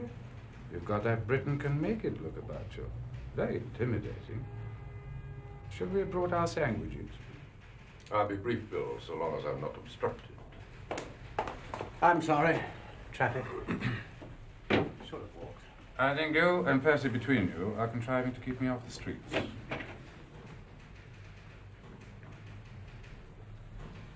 They're all here now, sir. Would you go in, please, gentlemen?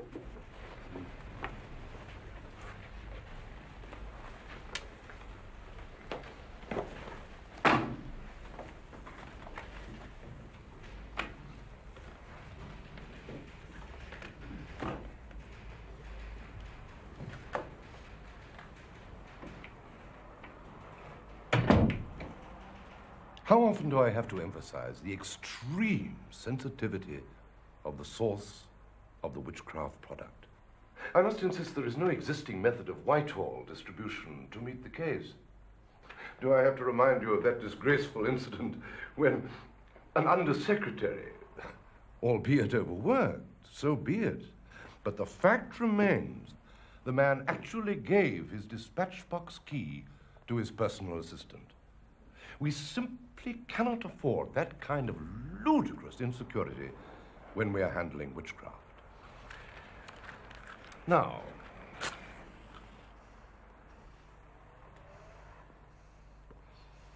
I have already discussed the problem with Lilly of Naval Intelligence, and he is prepared to put at our disposal a special main reading room in the Admiralty main building, where witchcraft material can be seen by our customers and watched over by a senior janitor of this service. Wouldn't you rather have Securicor?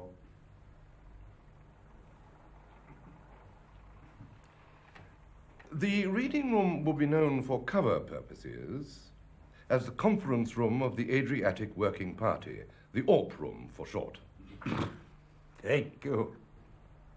Customers with reading rights will not have passes, since these can be too accessible, like keys. Instead, they will appear on a special list with their photographs, and they will identify themselves personally to my janitor.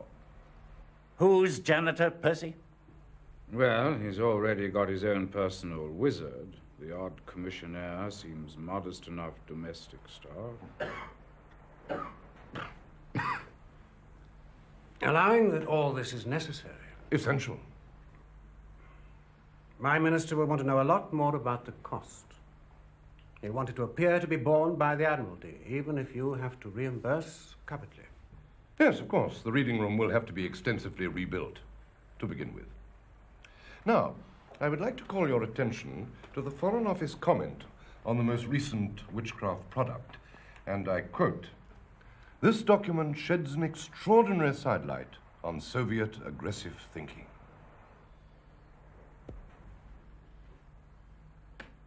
Does that mean they like it, Percy? Do you like it, Bill? It's from the very heart of your territory.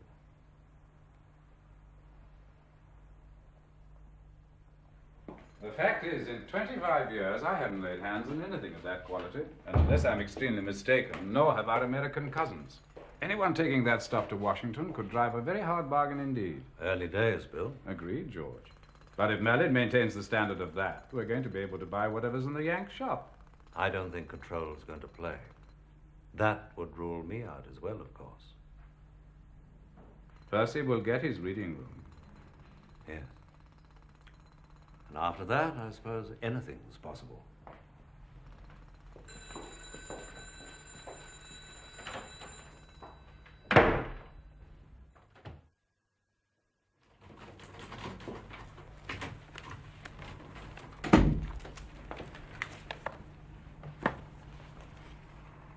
Did you want to ask me something, Mr. Smiley?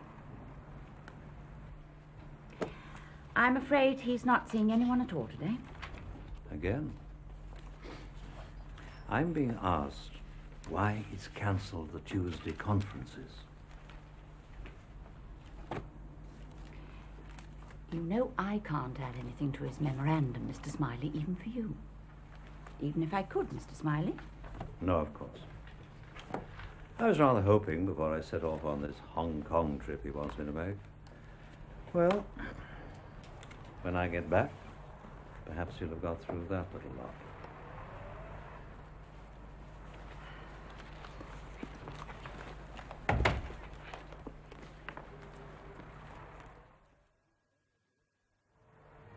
And now there's a witchcraft committee.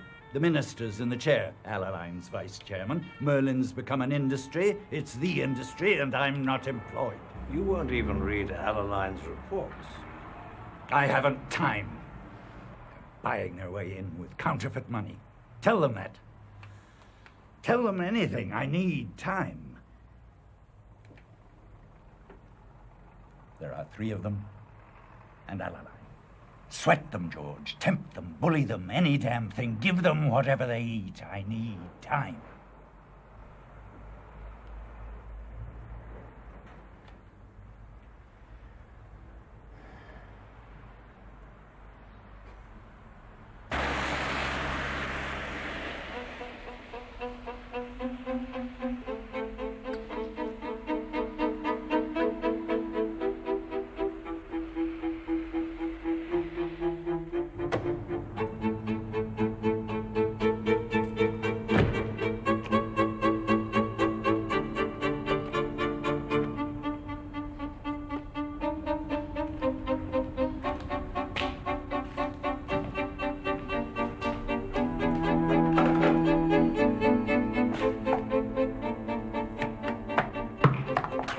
prompt as ever, Mr. Smiley.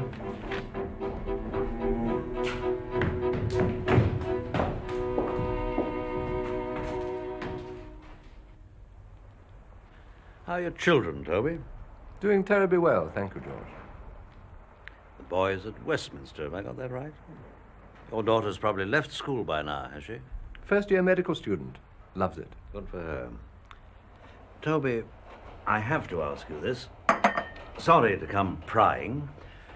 Your department's a long way behind with its worksheets, 2 months almost. Now, why is that? It's not lamplighter style. Oh, we're not infallible, George. 2 months.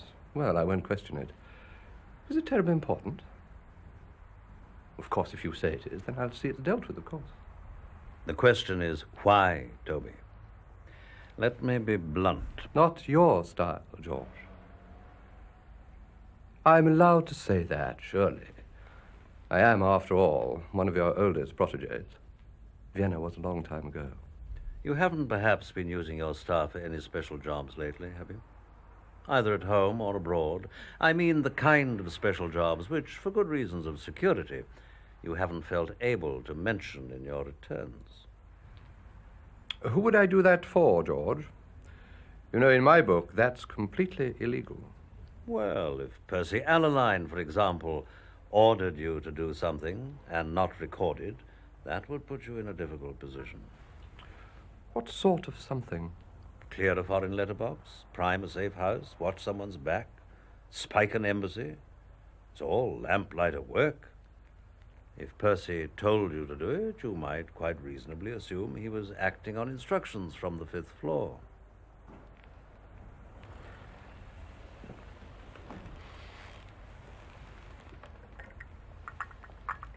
I do like the service, George. I may be sentimental about it, but I prefer to stay in it. Now, you understand that, you of all people.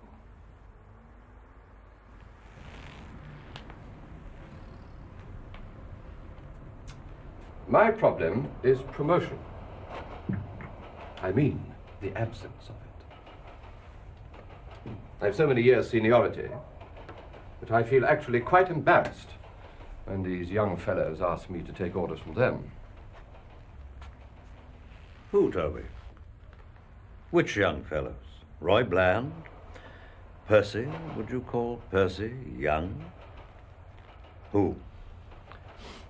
When you're overdue for promotion and working your fingers to the bone, anyone looks young who's above you on the ladder.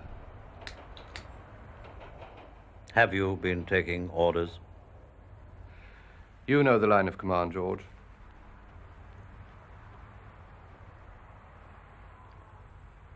Perhaps Control could move you up a few rungs. Well, you know, actually, I'm not sure he's able to these days. Are you?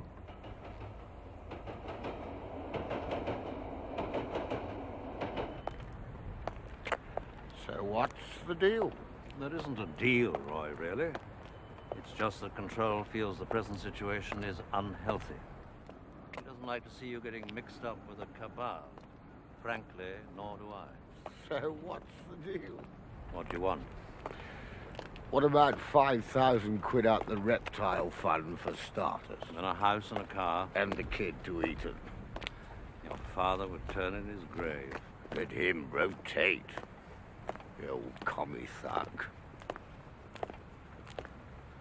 If there's no deal, George, you'll have to tell Control he can get stuffed. I've paid, you see, you know that. I don't know what the hell I've bought with it, but I've paid a packet. Poznan, Budapest, Prague, back to Poznan. Have you ever been to Poznan? Sofia, Kiev, 2 bloody nervous breakdowns and still between the shafts. That's big money at any age, even yours. Oh, no one can deny that, Roy. And you brought me in, remember? If you think I'm going to the bad, you've only got yourself to blame.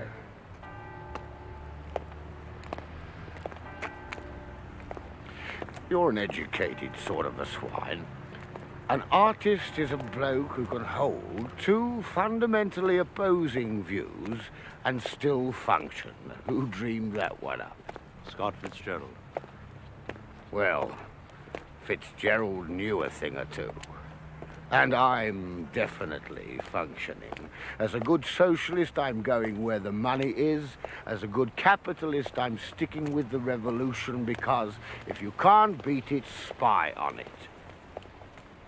Don't look like that, George. It's the name of the game these days. You scratch my conscience, I'll drive your jag, right? No. Did you get that from Hayden? Is that one of Bill's jokes about materialist England? The pigs in clover society? And you like it? Not much. Of course there are competitive and acquisitive instincts in Western society. But they are offset against other concerns which you won't find in... Poznan, Budapest, Kiev, Sofia. Tell me all about it, George. I'm just saying that's England now, man. All you have to do is look out the bloody window. You're seen with Bill Hayden a great deal these days. Jealous, George? You've got his job. Your control's High Chamberlain. What more do you want? Long as it lasts.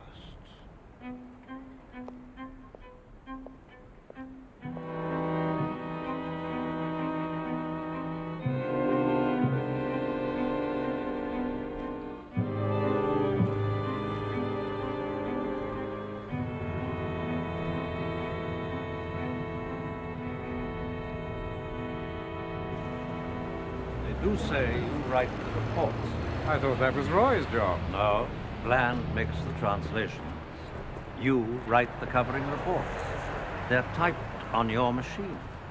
The material's not cleared for typists. Percy Alaline won't do. Is that the premise? Which means that Merlin won't do either. Poor old Control. He isn't a pickle. Merlin would do if he were my source, wouldn't he? Dazzling Bloody Bill here potted along and said he looked a whacking big fish and wanted to play him alone and sod the expense. What would happen then? Control would say, that's very nifty of you, Bill boy. You do it just the way you want, Bill boy. Have some filthy jasmine tea.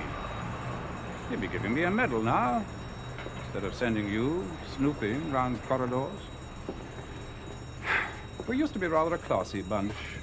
Why are we so vulgar these days? He thinks Percy's on the make. So he is. I also want to be head boy. And Toby and Roy have designs on your spot. Since when was ambition an offense in our beastly outfit? Is Anne at home? Send her out to play while you grill your old buddy. Who runs him, Bill? Percy? Who do you think? Carla runs him. Stands out a mile. Lower class bloke with upper class sources. Must be a bounder. Bill? Percy is sold out to Carla. Only possible explanation. Percy is our house mole. I meant who runs Merlin? Who is Merlin? What's going on?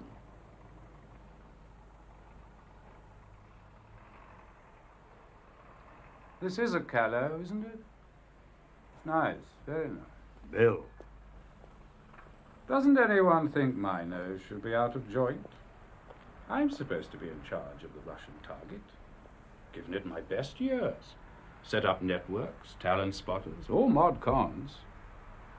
You chaps on the top floor have forgotten what it's like to run an operation where it takes you 3 days to post a letter and you don't even get an answer for your trouble. That's hardly fair to Control. You've heard him 100 times on how he detests the glamour boy agents who hog the budget. How he hates miracles if they put the bread and butter networks out of focus. It's a pity he doesn't have the same hatred of failure. Has he lived with it too long? Face it, George. It's Percy. Percy's success. It's throne control. And me, a bit. Trouble is, my networks haven't been good enough. This is new. I fancy this very much. Anne gave it me. Making amends? Probably. Must have been quite a sin. How is she? George, cut the cord. Get away from control. He's cut you out of his life for weeks on end, dispatching you about with errands a probationer could handle. What's he doing up there? He's been going through files of old circus folk heroes from year -1, half of them under the earth already, sniffing out the dirt to see who was pink, who was a queen. He's given us all up, hasn't he? I don't think that's true. Senile paranoia. Control's going potty. And he's also dying. It's just a question of which gets him first.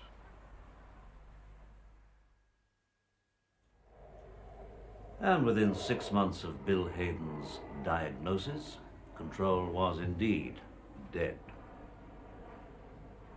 And what killed him? Operation Witchcraft or Operation Testify? Neither. Let's not be melodramatic. Control would disapprove. He died of old age, a little early. But Testify destroyed his function in life, which was a form of murder. I don't have nearly enough on Testify, Peter. Would you please, Of course, George.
Telephone for you, sir.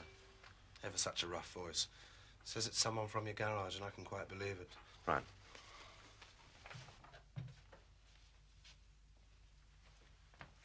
Your rude mechanic has some bad news for you.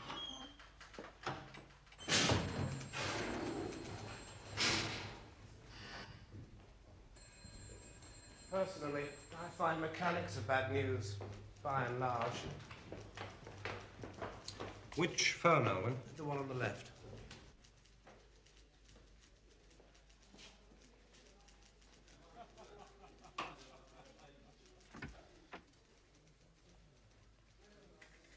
Well, at least get onto the head office today and find out when they can supply the damn thing. Hang on a minute. I think I got the number. Alvin, sling that bag across for me, will you, please? I will, sir. There you go. Open it for you. Oh, thanks.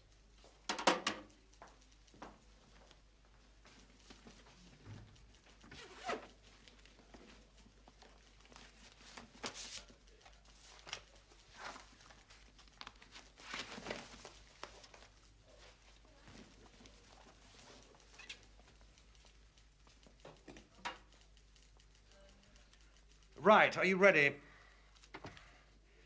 The number you want is 437-6299.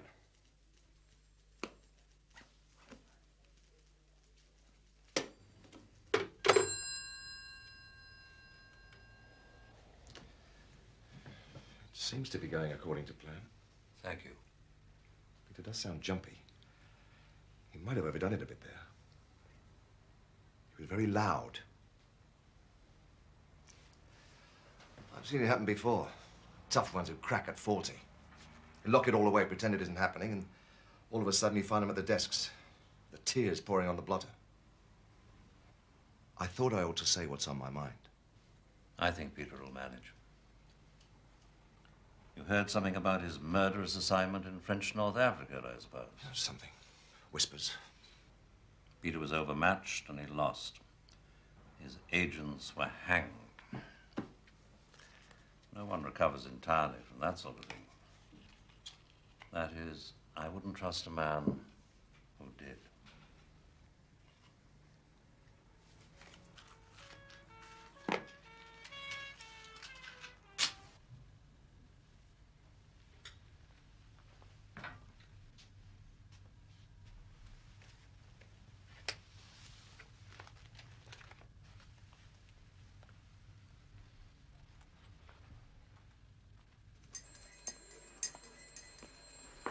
Right, bag, please.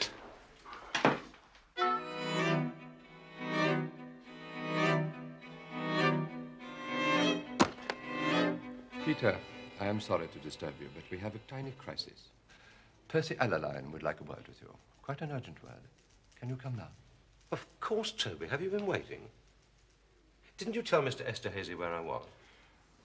We've only just got here, Peter. Your office told us you were doing a spot of deviling. Only, Percy is anxious to speak to you now, you see. Alwyn, there's a midday shuttle to Brixton, isn't there? Yes. You might get transport a buzz and ask them to take that thing over for me, will you? Will do, sir. Will do. Percy wants to consult you.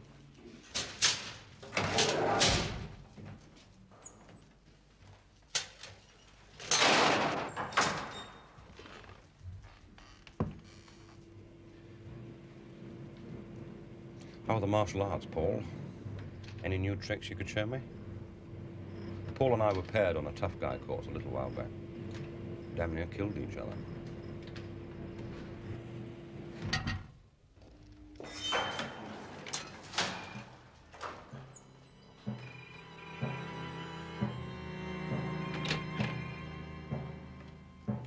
Peter? Please.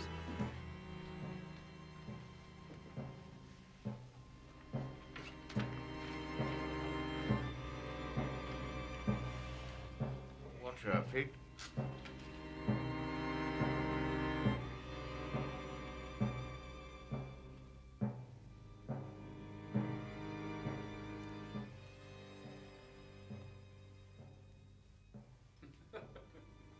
She put them on again.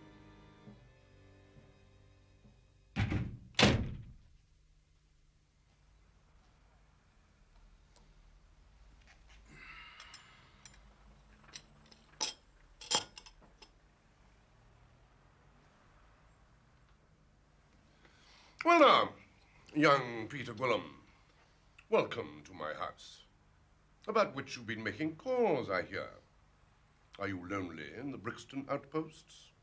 Tired of chasing the local virgins, if there are any in Brixton, which I would doubt? If you'll excuse my freedom, Mo. You do know that Mo Delaware is our new head of research, do you? Man with message and cleft stick does reach Brixton, does he? Barring the monsoon. I hear you've been hobnobbing with the late lamented Ricky Tarr, formerly of your section, dispatched by you to Lisbon, and since then listed by this service as a defector. How is he? That's right, Chief. Ricky and I have tea at Fortnum's every afternoon. Jasmine. Peter Gwilym, you may not be aware of this, but I am possessed of an extremely forgiving nature. I positively seethe with goodwill. All I require from you is the matter of your discussion with Tarr. I do not ask for his head, or any other part of his offensive anatomy, and I will restrain my impulse personally to strangle him, or you. I would even go so far as to consider bringing you back into the palace from hateful Brixton, where presently you linger in well-earned obscurity. In that case, I can't wait for him to turn up. And there's a free pardon for your friend Ricky, until I get my hands on him. I'll tell him that word for word. He'll be thrilled. I'm very disappointed in you, young Peter. I pay you honest money, and you stab me in the back. I consider that extremely poor reward for keeping you alive, against the entreaties of my advisors, I may tell you. Let us begin again. If you won't give me a straight answer, perhaps you'll unburden to somebody more persuasive.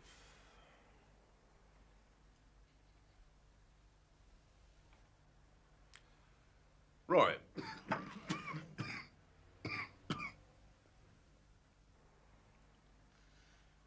Ricky Tarr's got a daughter, hasn't he? Yes, calls her Danny. Talk about her a lot? He told me he was fond of her. That's all I know. What the hell are you shrugging at us like that for? I'm accusing you of playing hooky behind my back with a damn defector from your own damn section, of playing damn fool parlor games when you don't know the stakes, and all you do is shrug at me. There's a law, Gwilym, against consorting with enemy agents. Do you want me to throw the book at you? I haven't seen him. Who's playing games? Not me. You are, so get off my back.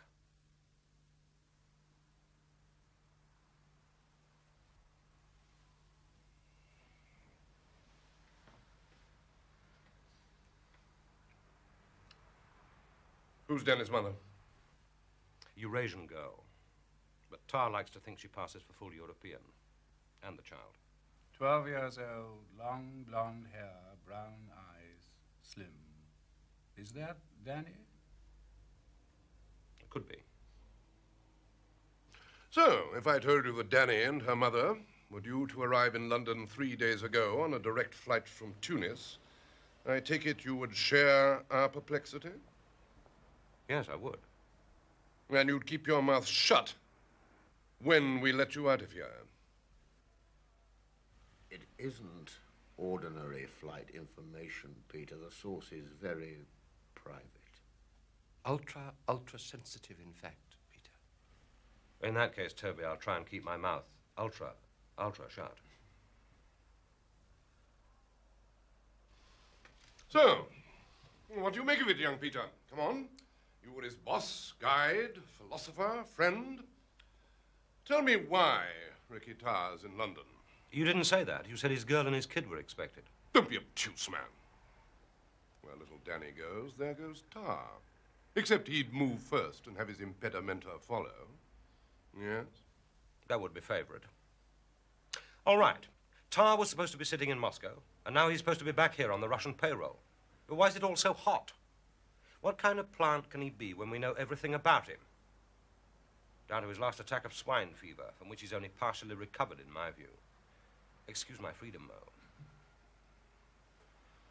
I'm sorry, but what kind of plant is that? Well, never mind what sort. Muddying pools, poisoning wells, maybe that damn sort. Pulling the rug out. Now, listen. Just you remember this. At the first peep, the first whisper of Tarr or his lady or his wee bairn, young Peter Gwilym, you come to one of us grown-ups. Anyone you see at this table. But not another damn soul. The name on the passport is Poole. Poole. All three of them. Tarr told his woman, so we understand, in case of difficulties, she should come to you. Sign that, Peter, would you?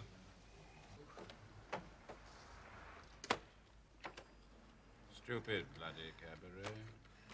Percy gets more insufferable every day. I wouldn't know, Bill, would I?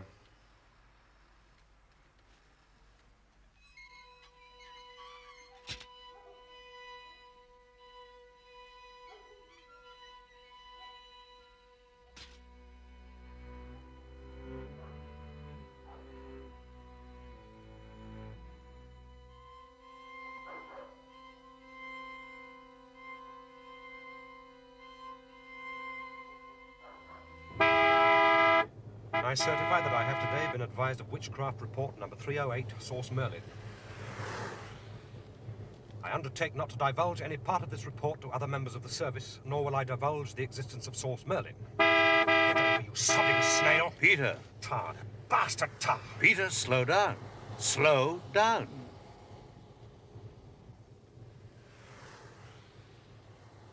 The file on Testify seemed a bit thin. I hope it was worth the sweat. Ricky Tarr's not lied to us, Peter, not in any material way. He's simply done what agents the world over do, failed to tell us the whole story. On the other hand, he has been rather clever. Are you actually pleased with him? Well, yes. We now know that Source Merlin works to Moscow Center, because that's where Merlin's information on Ricky Tarr must have come from. From Carla.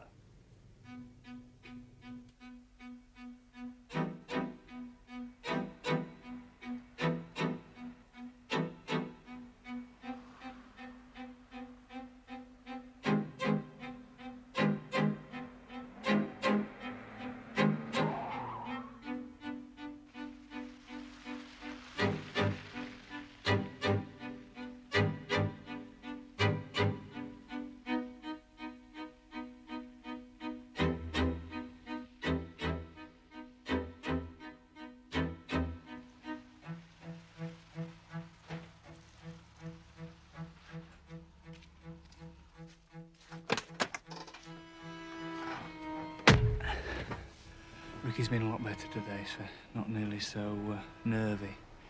Well, he did his football pools this morning, and this afternoon we planted some trees in the garden, and then this evening we had a nice game of cards. Has he been out alone? Oh, no, Mr. Smiley. Used the telephone? Oh, wouldn't dare, sir.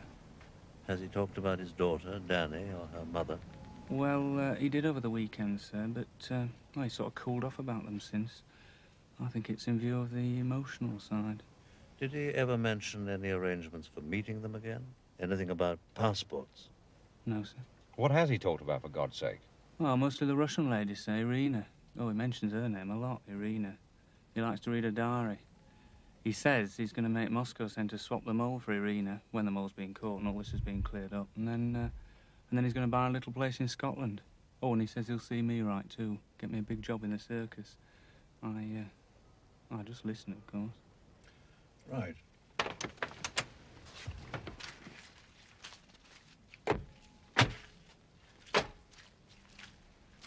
You don't post those football pool coupons, do you, Ford? Oh, no, Mr. Smiley. Well, let's hope he doesn't have a win. That would be expensive for us.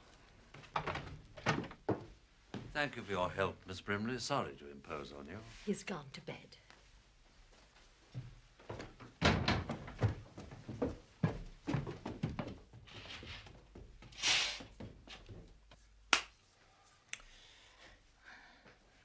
I must ask you once more, what did you do with the 2 Swiss escape passports you took with you to Lisbon? I told you. Burn them.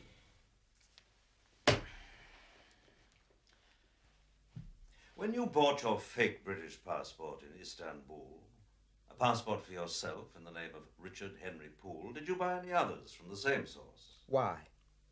Why should I? To protect your child and her mother. That seems quite reasonable. After all, it wouldn't be a very gallant act to leave the woman and the child you love to the mercy of the Moscow hood on your tail, while you escape to all this VIP protection. It's horrible to think of. Truly horrible. To contemplate the lengths Carla might go to in order to obtain your silence or your services. But perhaps what you actually did, and forgot to tell us about, was to burn the British passports you obtained for Mrs. Poole and Miss Danny Poole, but kept your own to convince Carla's footpads you thought it was still safe. Then, probably, you made travel bookings in the name of the Poole family for the same reason. You doctored the Swiss passports for Danny and her mother and made other arrangements for them. Like staying in Marseille, perhaps. Prince.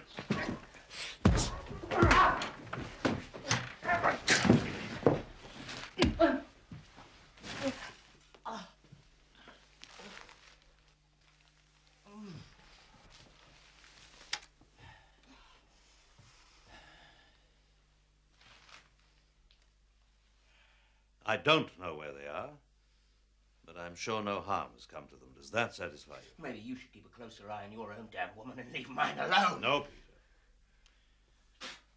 Perhaps it's just as well. I shouldn't know where you've hidden them, so long as you don't try to communicate. Unless, of course, you want me to help in some way, money or whatever. No need. Let's trust each other, shall we? Are we friends again, Mr. Gwilym? It won't be long now. Have you got all you need? Can I have my gun back? Yes. Oh, why not, Peter?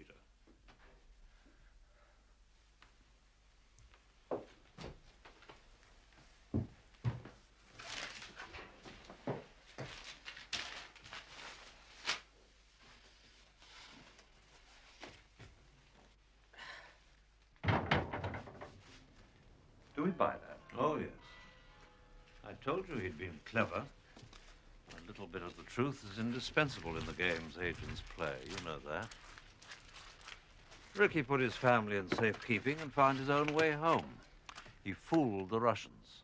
If Carla had a deal with him, do you think you and I would be alive and well and living in hope? Not by now, I think.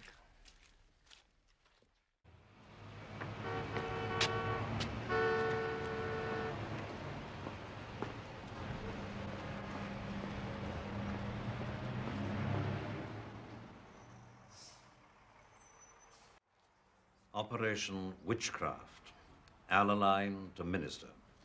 Extremely secret and personal. We spoke.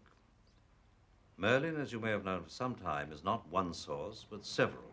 It would do the Treasury no harm to learn, Percy was enjoying himself, wasn't he? To learn that Merlin's 10,000 Swiss francs a month in salary and a similar figure for expenses and running costs are scarcely excessive when the cloth has to be cut so many ways. Then he adds, nevertheless, I regard it as paramount that knowledge of the London house and the purpose for which it is used remain absolutely at a minimum. Well, in a sense, Percy Allaline's quite right about Merlin. Of course, Merlin represents several sources, various departments of Moscow Center, with Carla queuing them in on the basis of the most timely material of the given moment. Sometimes he likes to direct circus attention to a topical subject, sometimes to deflect it. For example, after Ricky Tarr's encounter with Irina in Lisbon, Merlin delivered some vivid insights on the ideological penetration of the United States. But Carla doesn't know what Tarr's done with the information from Irina. Which brings us to your interrogation by Alaline and his reference to Tarr's probable role over here in muddying pools, etc. Merlin's message on Tarr, I suggest, was that Ricky would be trying to sell to someone in London, on Carla's behalf, fictitious material about a traitor in the circus. Nothing muddier than that, is there? Remember, Merlin is totally believed. So now we have a clear connection between Merlin and the mole. And at the heart of this beautifully symmetrical plot is a house in London for which the Treasury paid £60,000, plus another 10 for making it more to Merlin's liking, or Gerald's. Fascinating, George. Thank you. And how do you suggest I explain to my minister, least painfully, that Merlin's a fraud and he'll have to tell the Americans so? He's devoted to Merlin. Impress upon him that whatever he's buying from the Americans with Merlin's discredited currency is going straight to Moscow via Gerald the Mole. That should do the trick.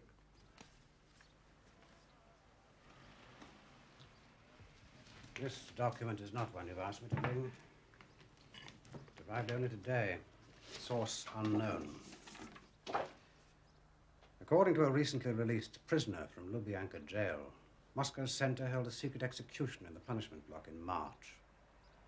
The victims were 3 of its own functionaries. All were shot in the back of the neck. One was a woman. Ricky Tarr mustn't know. It's vital he gets no wind of this. God knows what he'd do or not do if he found out Irina was dead. And we may need to make further use of it. Do you really believe all that guff about Tarr being in love with her? The little homestead in the Highlands, the avenging lover, the honourable Ricky Tuck. He may feel compelled, Peter. Everybody has a loyalty somewhere. He mustn't know. I agree. Now, George, I wrote all I could find on Jim Frido, such as it is. Thank you. Frido and Bill Hayden were really very close, you know. I hadn't realized. Yes. Thank you. Operation Testify. We still need to understand what happened, or rather, why it happened. The file you borrowed, Peter, does at least give us a nudge in the right direction. I think I know who to talk to next. Your day was hardly wasted. I am glad of that, George. We've traced Frido. He's become a teacher.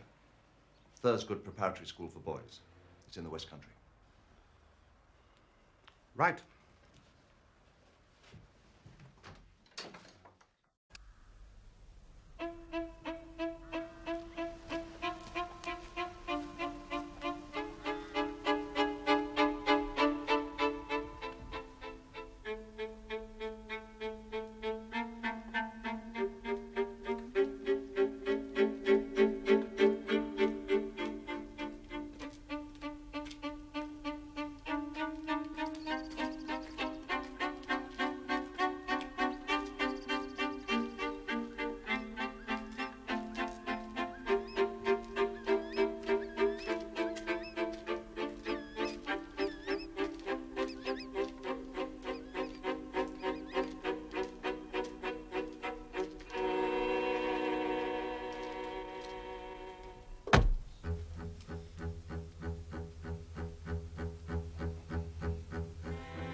Smiley.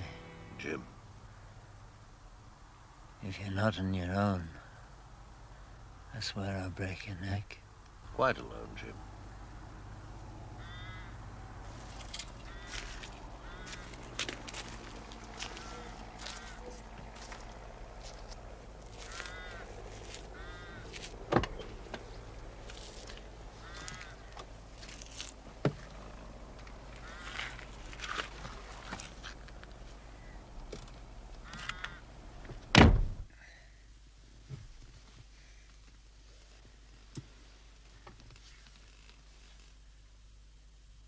God damn you, George.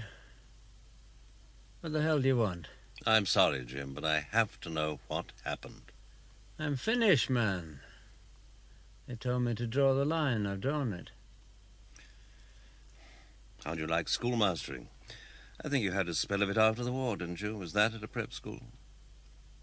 Don't come round here playing cat and mouse with me, George Smiley. Look at the file. Circus file? Not available to me, Jim. I'm blackballed. Hard luck.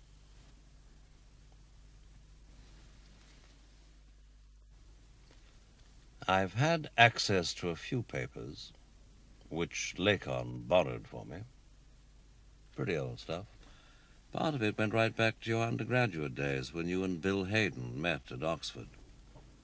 There's a letter Bill wrote about you to his tutor, Fanshawe, circus talent spotter, in which Bill named you as suitable material for British intelligence.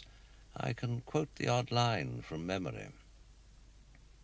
He has that heavy quiet that commands. He's my other half. Between us, we'd make one marvelous man. He asks nothing better than to be in my company or that of my wicked, divine friends. And I'm vastly tickled by the compliment.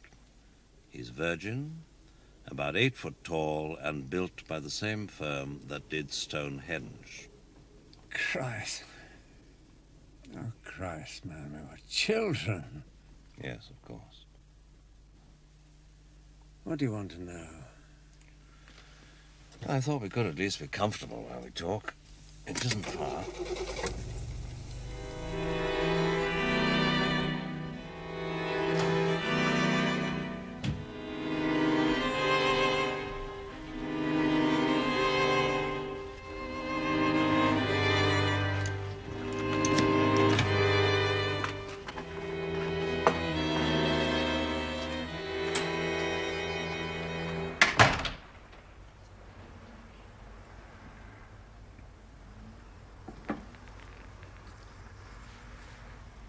I came round in a prison hospital. Barred windows, high up. They operated after a fashion. Next time I came round, I was in a prison cell, no windows at all. I tried to work out a plan of campaign to meet the interrogation. I knew I'd never be able to keep quiet. No chance of that. If I was to stay sane, and possibly even survive, there'd have to be dialogue. At the end, they'd have to believe I told them all I knew. I decided I'd give them my version of Operation Testify first, the one Control spelled out for me. I was head of scalp hunters. I mounted my own campaign without the knowledge of my superiors because I wanted to prove I was worth promotion. If I could believe that, I could bury deep inside myself all thoughts of a traitor inside the circus. No mole, no meeting with Control, no Tinker Tailor. I was there to turn General Stefchek, and just that. Then I thought I could throw them the names of one or two other Soviet and satellite officials who've been turned recently. I might even give them the rundown of my entire Brixton stable. Anything, so long as I forgot the mole and Tinker Tailor and kept myself out Czech networks.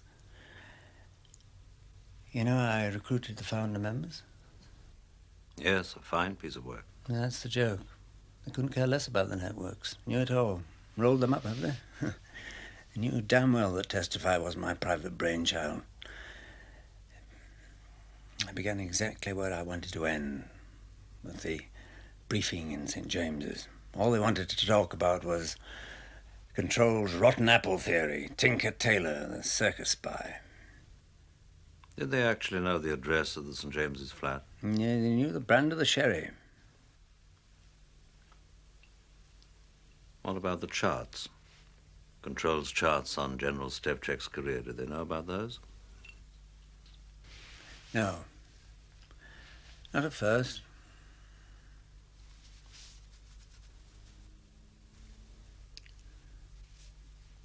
Tell me about the networks. Did anyone get out? No. It seems they were shot. The story is you blew them to save your own skin. I know that isn't true, of course.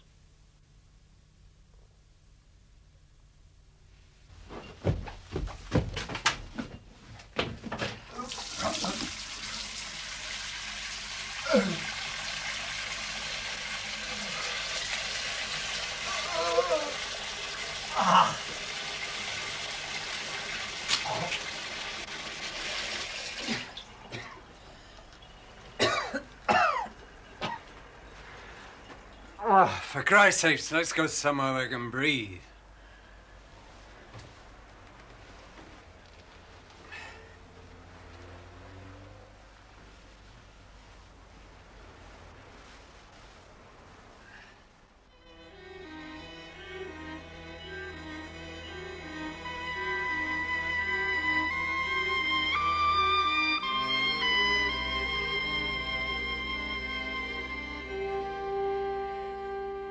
They moved me about a lot. Different rooms, different prisons, depending on who was doing the interrogating and what methods they wanted to use. There's quite a lot of muscle. Electrical, most of it.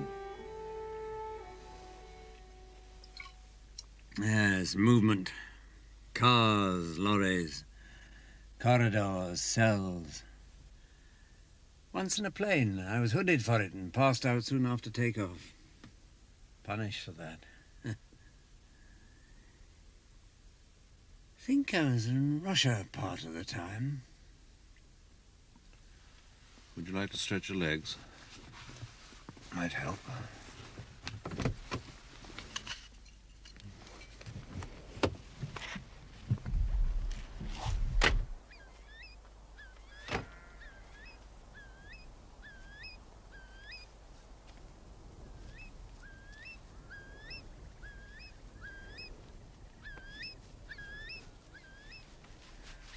He went straight to the heart of it. Why did Control go it alone? What did he hope to achieve? His comeback, I said. I got a laugh. The tin pot information about Checo military emplacements wouldn't get him a square meal at his club. So, I said, maybe poor old Control was losing his grip. That bored them. Back to the cooler. Punished again.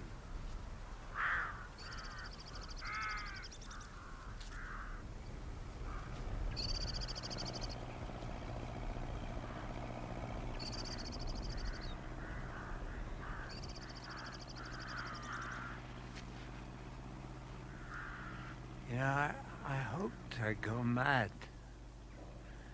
And no, they knew how to stop that. They left me alone for a couple of days. Got me ready for the long run. That was when I gave them what they wanted. It's a matter of health as much as anything. Yes, you don't break exactly. You just run out of stories to tell. I'd reached the point where the things I'd locked away deep down were the only things coming into my brain. That was when I told them about Control's charts on Stefchek. And also about Control's rotten apple theory. Yes, the mole. The code names we'd worked out for Control's suspects. Tinker, Percy Allaline. Tailor, Bill Hayden. Soldier, Roy Bland. Poor man, Toby Esterhazy. Beggar man, George Smiley. What was the reaction? He thought for a bit. Then he offered me a cigarette. Who did? What? Oh, sorry. By this stage, there was some frosty, bearded fellow left. Seemed to be a head boy. Just him and a couple of guards standing back a bit while he made his kill. I hated that damn cigarette. Why? It was a foul American thing. Camel, actually. I remember the packet. Did he smoke them? Never stopped. And was that the end of it? More or less, yes. I have to know everything, Jim. The rest was just gossip. He wanted to know a lot of circus tittle-tattle, who was going up, who was going down, a lot of tripe. About what? Who? Bland. How much was he drinking? Esterhazy. How could anybody trust a man who dressed like that? Lot of tripe. What did he say about me? He showed me a cigarette lighter. Said it was yours. Present from Anne with all my love. Her signature engraved. Did he tell you how he came by it? Some confrontation years ago. Said you'd remember. Anything else? Oh, come on, Jim. I'm not going to weaken at the knees just because some Russian hood's made a bad joke about me. He reckoned that after Bill Hayden's fling with her, she might care to redraft the inscription. I told him to his face he could go to bloody hell. You can't judge Bill by things like that. He's got different standards. You were certainly never one for regulations. And you were never one to see him straight. That's it. Everything.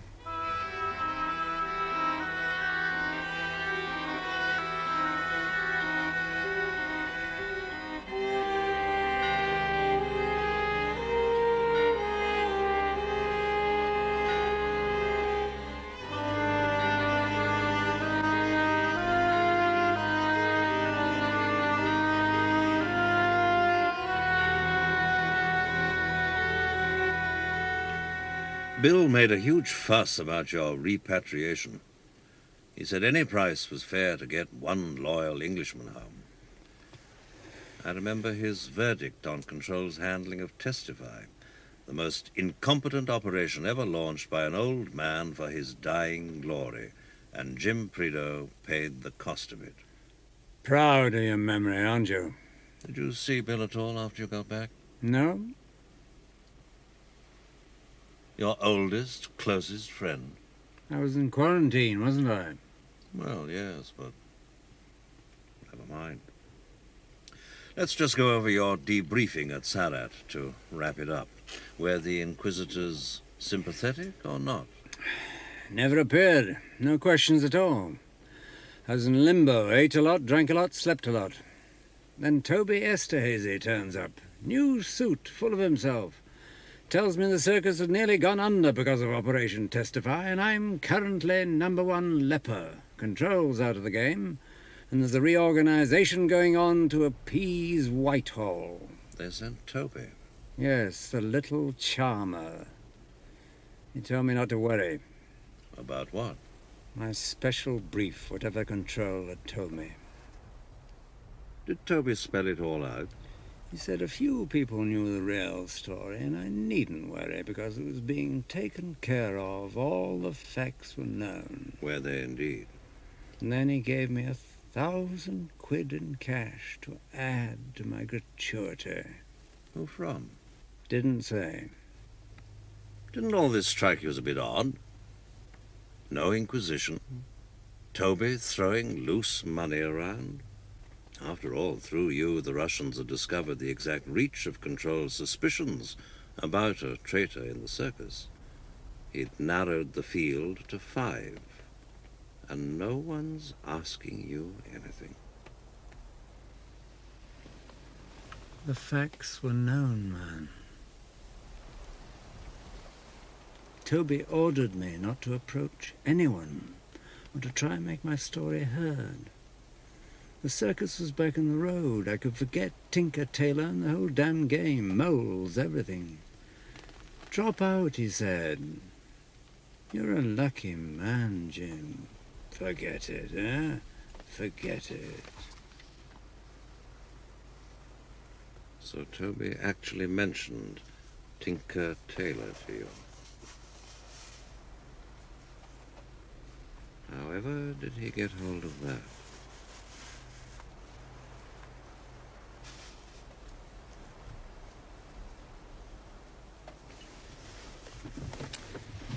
That's what I've been doing. Obeying orders and forgetting.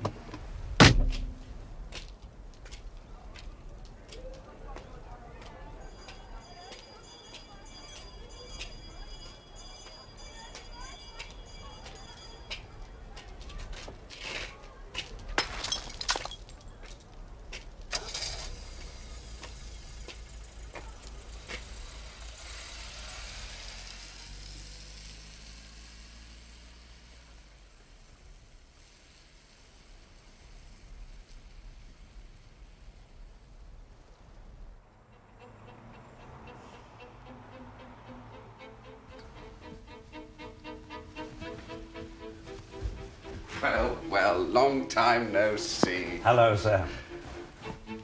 Care for it? Very impressive. Better than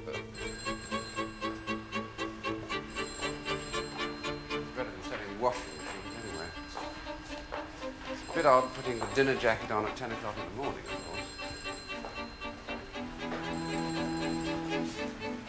Reminds me of diplomatic cover, come to think of it.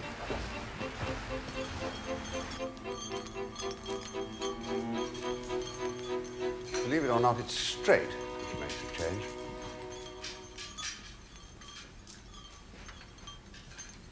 We get all the help we need from the arithmetic. I'm sure you do.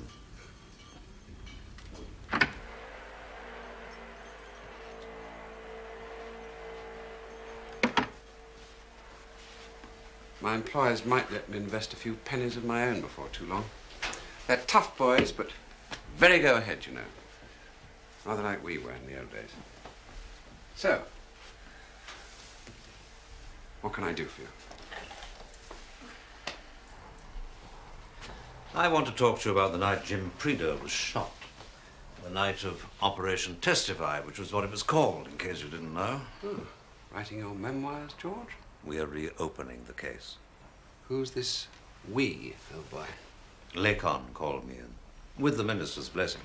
I can give you a telephone number to confirm, although I'd prefer not. All power corrupts, but some must govern, and in that case, Brother Lacon will reluctantly scramble to the top of the heap. The record's been filleted. Of what there is on the file, the most useful piece of information is that you were duty officer that night. Yes. Yes, I'd just come back from Tokyo, a 3-year stint. Nobody seemed to have any plans for me, so I thought I'd push off to the south of France for a month's leave. And then old Mendel, controls minder, picked me up in the passage and marched me off to see control. The whole place felt weird. There was nobody about except the radio and code people. That Harridan Molly somebody or other was monitoring, a busy little body. Molly Purcell. You were in Berlin, Bill Hayden was up country, and Percy Allaline was in Scotland. Control seemed to have cleared the decks. My God, he was a shock. I'd heard he wasn't his old self anymore, but I hadn't been prepared for this. It was like opening a coffin lid. He didn't waste time on any pleasantries. I need somebody good to man the switchboard. It's got to be an old hand. I could bring in somebody from one of the outstations, but you're better, because you've been away for so long, away from the infighting and the vendettas around this place. You don't know what I'm talking about. That's good. Just do exactly what I tell you. There could be a crisis tonight. I've got a man doing a special job. It's of the utmost importance to the service. The service, it's for us. It could change everything for us. Your job tonight is to act as cutout. Cutout between me and whatever goes on in the rest of the building. If anything comes in, radio signal, phone call, letter, anything at all, no matter how trivial it seems, you are to wait. Wait until the coast is clear and then bring it straight to me by hand, Sam. You don't use the internal phones. You don't put anything down on paper for future reference. Is that understood? And when it's all over, you're not to breathe a word about it. Never. Not to anybody. Not to Smiley. Not to Hayden. Not to Bland. Nobody. What if I have to send out something? Only what I tell you.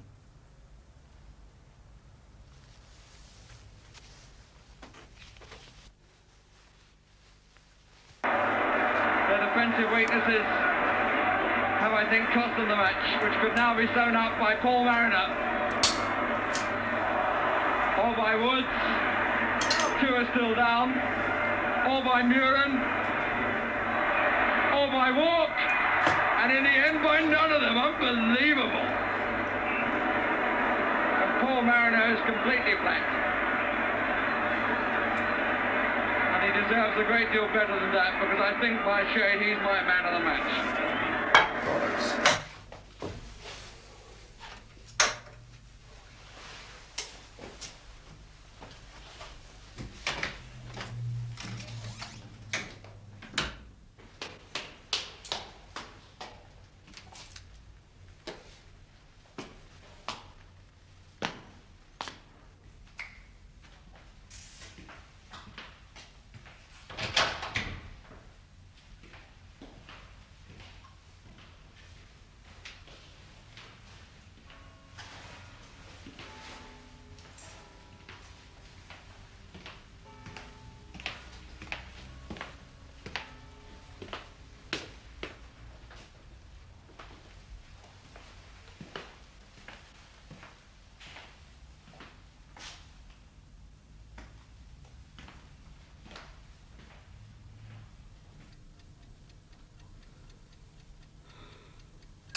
The studio officer.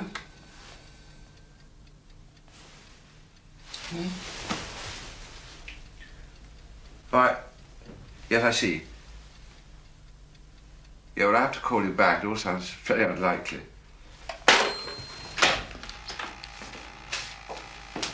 Collins, this is urgent. Well, it's open. There's all hell broken out on the Czechoslovak air. Half of it's coded, but there's enough that isn't. Proud or Brunner? Brunner.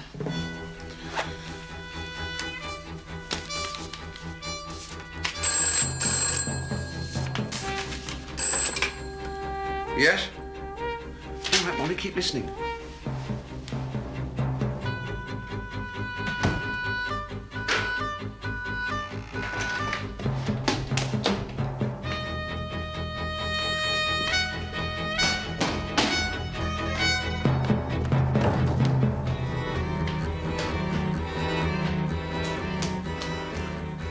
Control. Oh, Control.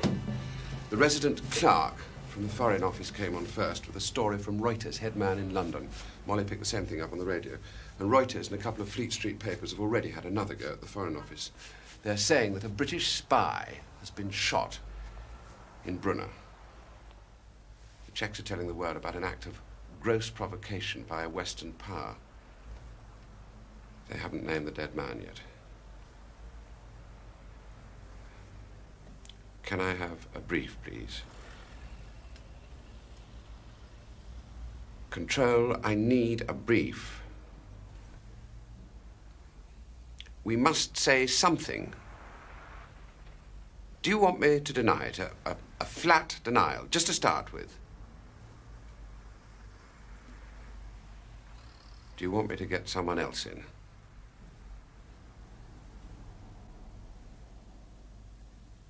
Do you want to come downstairs and handle it yourself?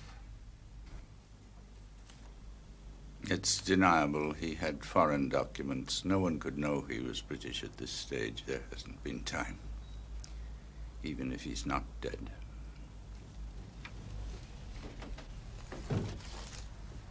Find Smiley. He's in Berlin.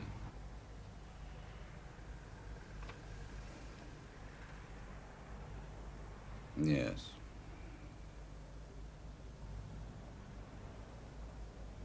Well, anyone will do. It makes no difference.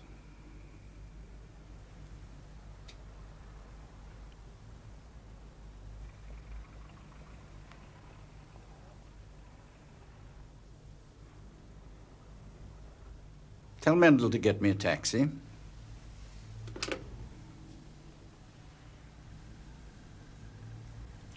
You sent Mendel home.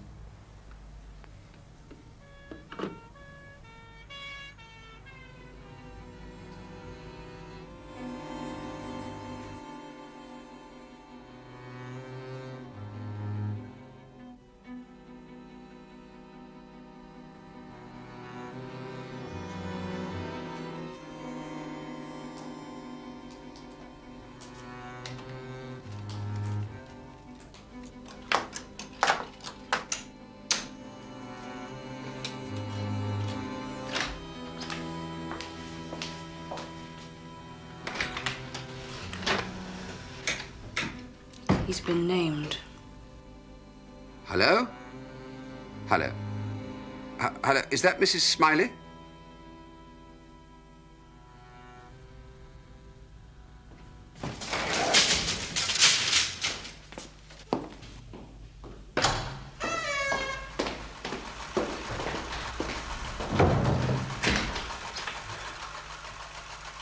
You got my message then? Where did you leave it? I rang George Smiley's house just in case his wife happened to know where you were. You are a friend of the family, aren't you? I saw the ticker tape at the club. I gather there's been some god-awful shooting party. Tell me, Czechoslovakia, right? Jim Prideaux's been shot. Look, the Czechs haven't got his real name yet. They're using his work name, Ellis. Jim. Shot dead? Well, we're not sure. That was the first flash. Since then, the word used is simply shot. Well, the Czechs are saying that Prideaux, Ellis, travelling on false papers and assisted by Czech counter-revolutionaries, tried to kidnap a Czech general, unnamed, in a forest near Brunner, and smuggle him over the Austrian border. They say that further arrests are imminent. Go on. Well, according to our military, there are heavy Czech tank movements along the Austrian border. Laken's been on, and so's the minister. They want to know what the hell and why. Now, I have put out emergency calls to Smiley, Alaline, Bland. I'm glad to see you. I'm sorry, Bill. All right, Sam.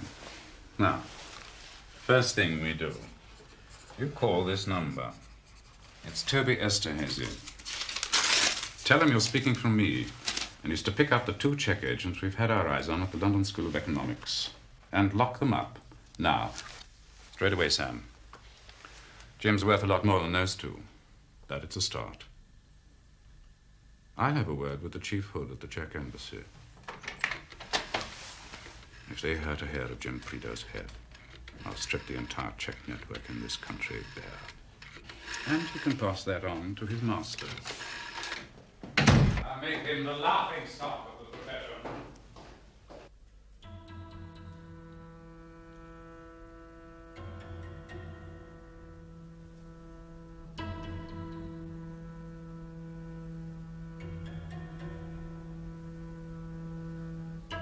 I'm bound to say Hayden was a treat to watch. I used to think of him as a pretty erratic sort of devil. Not that night, believe me. He virtually dictated a press statement for the Foreign Office to put out. And there it was the following morning in the Sunday papers. Prague radio's sensational revelations dismissed with dignified scorn. I found it good light reading over breakfast at the Savoy. And then you went to the south of France? 2 lovely months. Did anyone question you again? Percy Allaline. Well, he was acting chief by then. You were out on your ear and Control was in hospital. Percy wants to know how I'd come to be doing duty officer on the fateful night.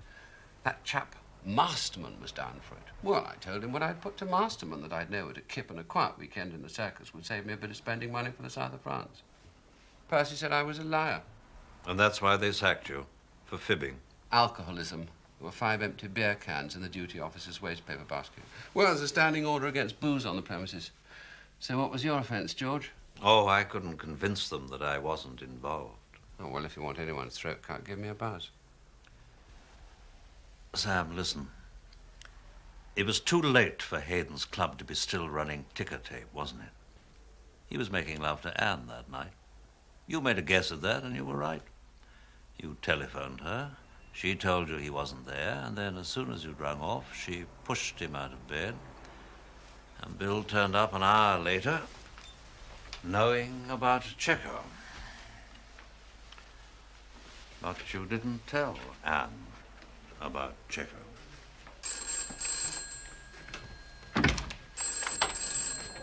I'll find my own way down.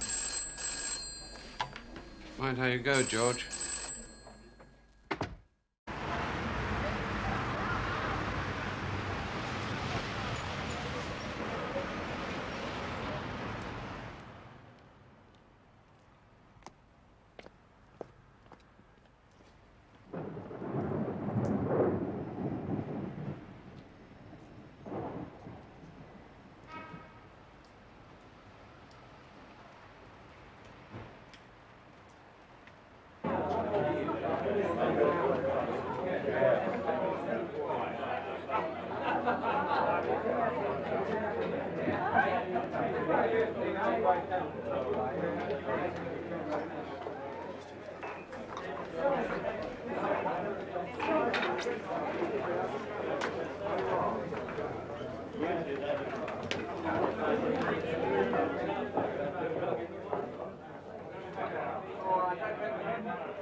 George, old boy.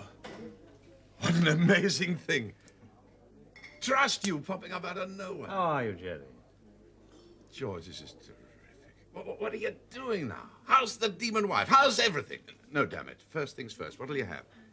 You don't fancy a bottle of the bubbles, do you? Shall we? A brandy and ginger ale would suit me very well, thanks. You sure? All right. Hey, Linda, sweetheart. Give us a double brandy, a bottle of ginger ale, and another bucket of gin, will you? Good girl, lad. I think I'll marry her. How many would that be, Jerry? I'm a divorce addict, a hopeless case. Not lucky like you, George. But there's only one Anne. Now, I'll do a deal with you, an offer you can't refuse. I'll shack up with Anne and be the envy of London, and you can have my job on the comic. You've got just the turn of phrase for the women's ping-pong. Inscrutable Chinese wizardette. Do you fancy it? Is that the task for today? Oh, much bigger stuff, old boy. Footer, the opiate of the people. Heap big transfer. Scottish Thunder Boots to rescue of ex-champions now on the slide. Thanks, Linda, my love. Do you want me to write it down, Mr. Westerby? Ah, please, Linda. Cheers, George. Cheers. This isn't entirely a chance meeting. I got the letter you wrote me last football season. I burnt it straight away. Right.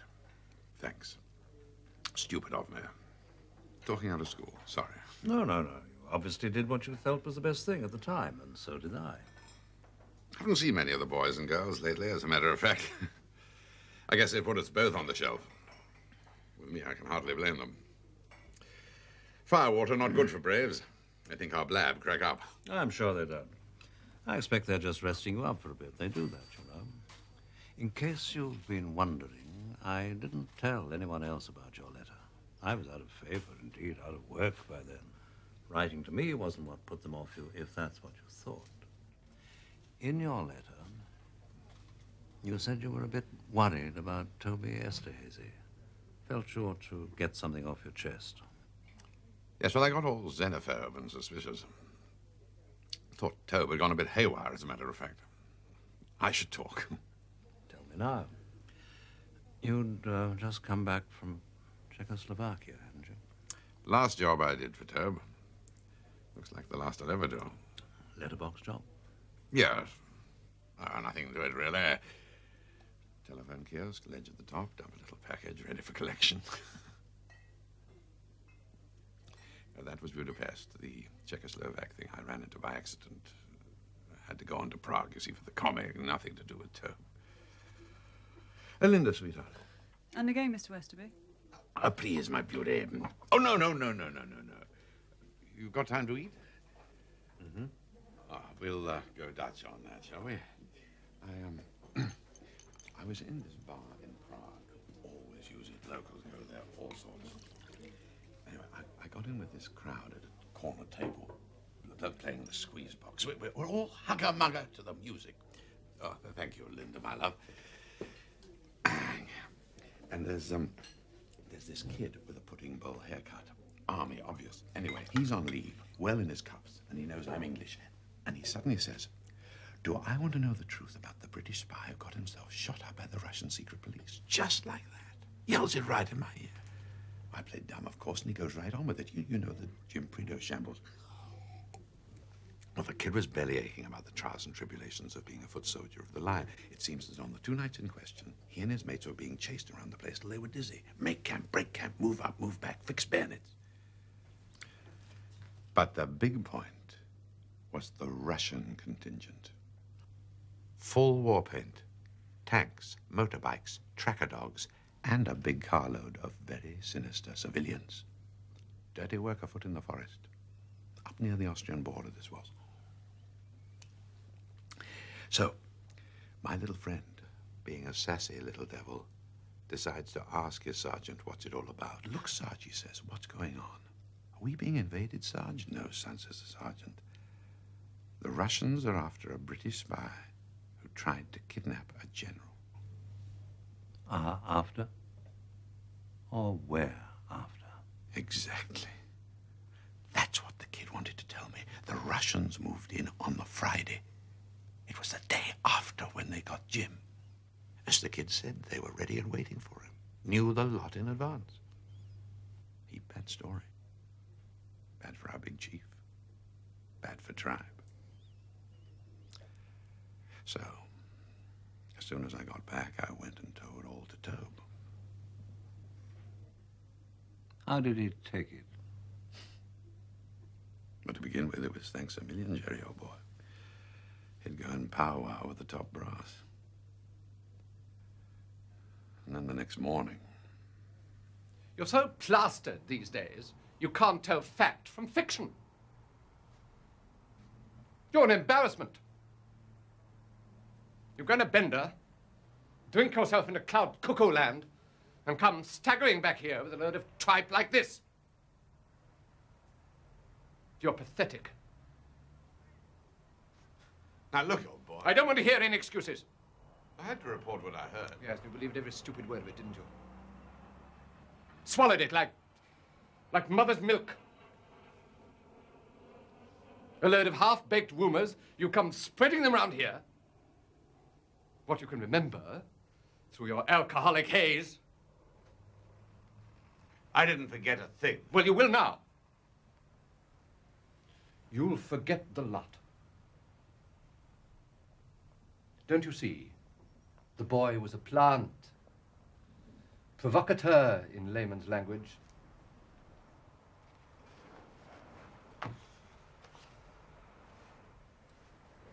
He was doing a job for Moscow Center, object disruption, make the circus chase our own tails. And you fell for it, Jerry, that's all.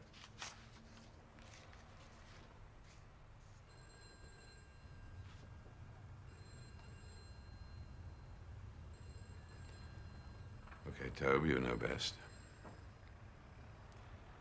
If you don't want the story, that's your business. I do it for the paper. You'll what? Not the bit about the Russians getting there first, of course not, but the rest of it's all good stuff. The story wasn't covered very well at the time, just the official statement. Now, if old Jerry gets himself a splash about the day the Czechs mobilized for the Third World War, except it was one lone Englishman surrounding him all by himself, that's a good piece. Comic might even run an ad on the telly. Well, the day after that, I was called for by the editor. The editor, I mean, not the sports bloke. He tells me some clown has been on the phone with a formal warning.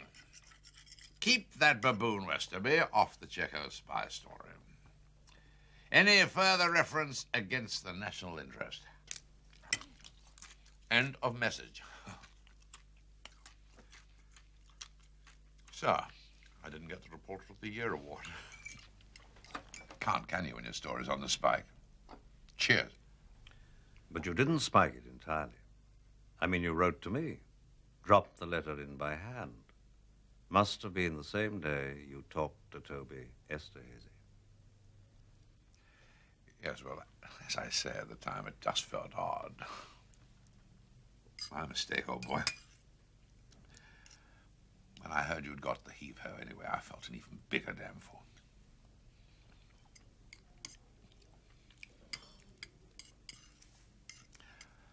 I thought it was you who phoned the editor, you see.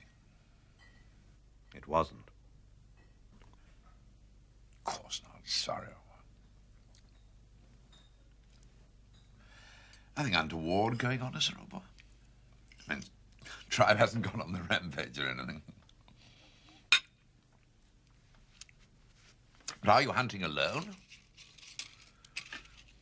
I mean, I know I'm not the brightest, but when you start asking questions, there's got to be something.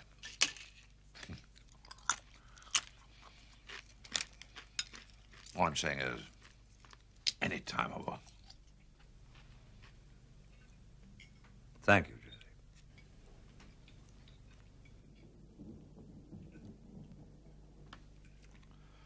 Rum chap, Toby Esterhazy. But good. My God, first rate, brilliant, my view, but rum. Don't forget to give my love to Anne, will you? One of the great marriages, that always said so. Oh, come on, Jerry, out with it. Did Toby say something about Anne? Some story had got. I told him to stuff it up his silk drawers.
about the furs.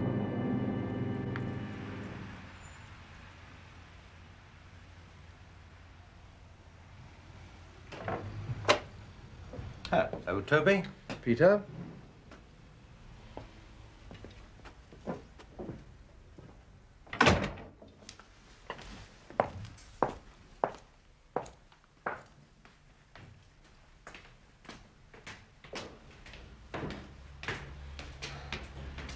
It's not exactly 5-star, but then we are shopping a bit down market.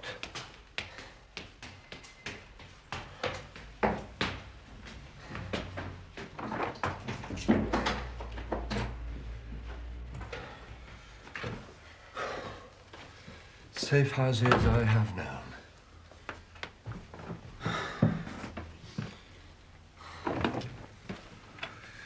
Take the weight off your feet. Won't be long.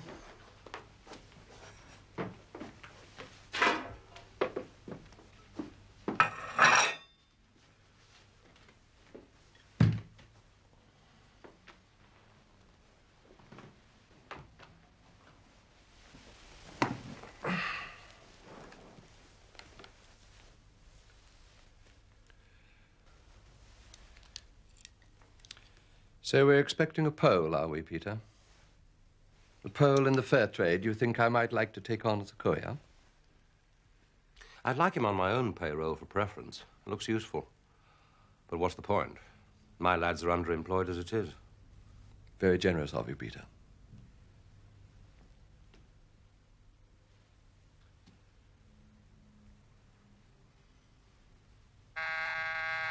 Stay put, Toby.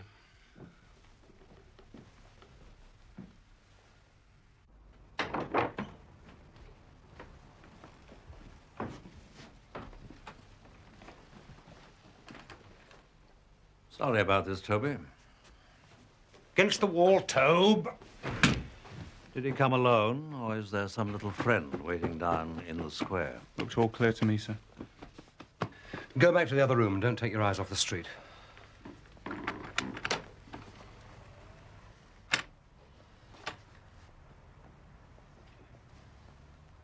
You seen something? Turn the light out a moment.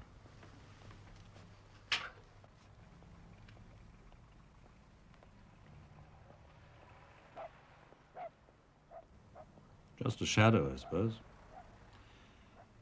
Yes, I think so.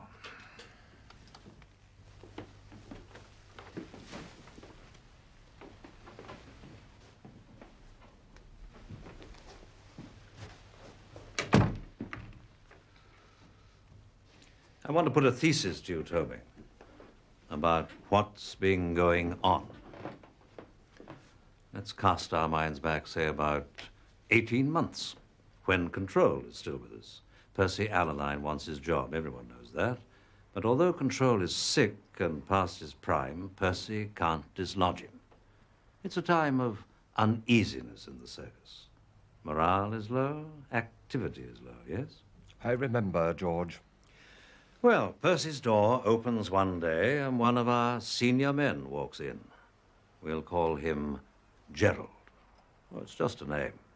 And Gerald says, Percy, I've stumbled on a major source of Russian intelligence. It could be a gold mine. Perhaps they take a walk in the park or drive in a car, but whatever, Percy listens.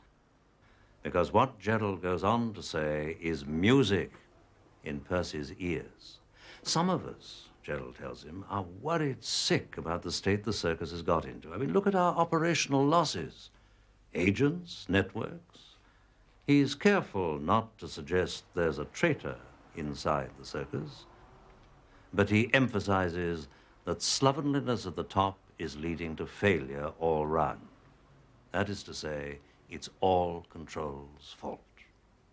My thesis, you understand. Sure, George.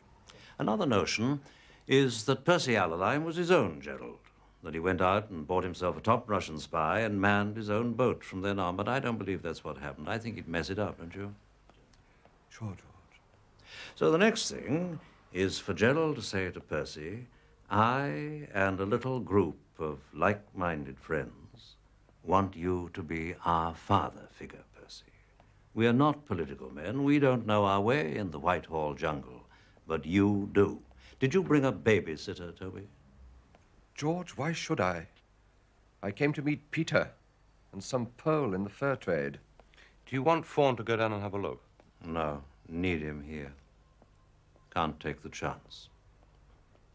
Yes, well, Gerald says that if Percy will handle the committees, he and his friends will handle Merlin.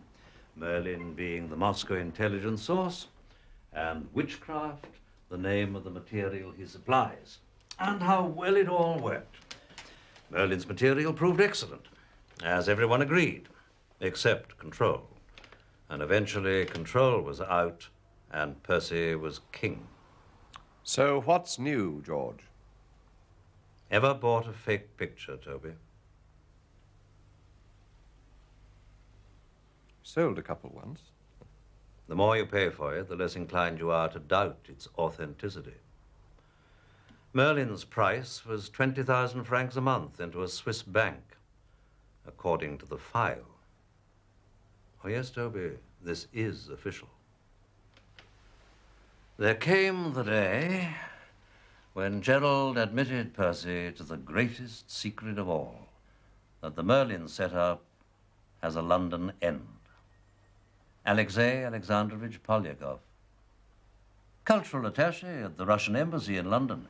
You're on record as grading him Snow White, Toby, quite untainted with the mischief of espionage. In fact, he's Merlin's London representative. That's the start, I should tell you now, of a very clever knot. Now, everything to do with witchcraft is secret, of course, but inevitably a lot of people are involved. Transcribers, translators, codists, evaluators, God knows what. Doesn't worry Gerald, of course. He likes it. Because the art of being Gerald is to be one of a crowd. But when it comes to Polyakov, that's a different story. Who knows it? Only you, Roy Bland, Bill Hayden, and Percy. 3 of you and Alaline. You're the magic circle. Who meets him, Toby?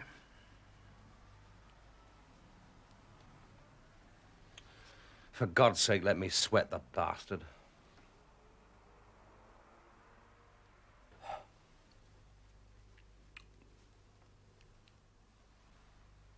You all meet him. How's that? Percy represents the authoritarian side, asks after his wife, suggests it's time he took a little holiday. Very paternal Percy would be.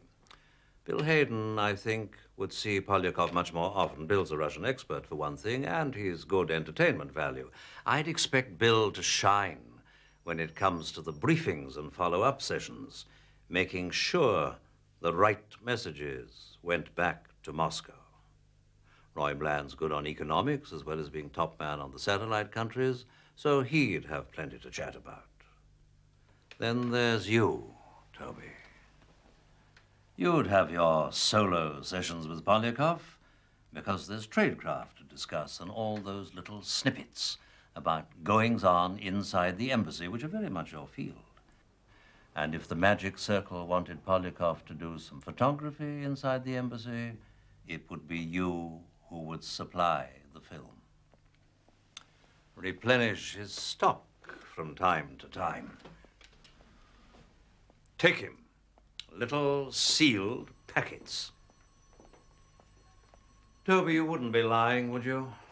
Did you bring a babysitter? Cross my heart, George, I swear to you. What would you use for a job like this? Cars? No, on foot. Keep walking them through. How many? 8. 10, maybe. What about one man alone? One? Never. Impossible. I can call Mendel to take a look. I'm sure Toby's right. Listen, George. I know Polyakov works for Moscow Center. Of course I do. We all know. But come on. Think how many other operations we've run this way. We've bought Polyakov, right? He's a Moscow hood, but he's also our Joe.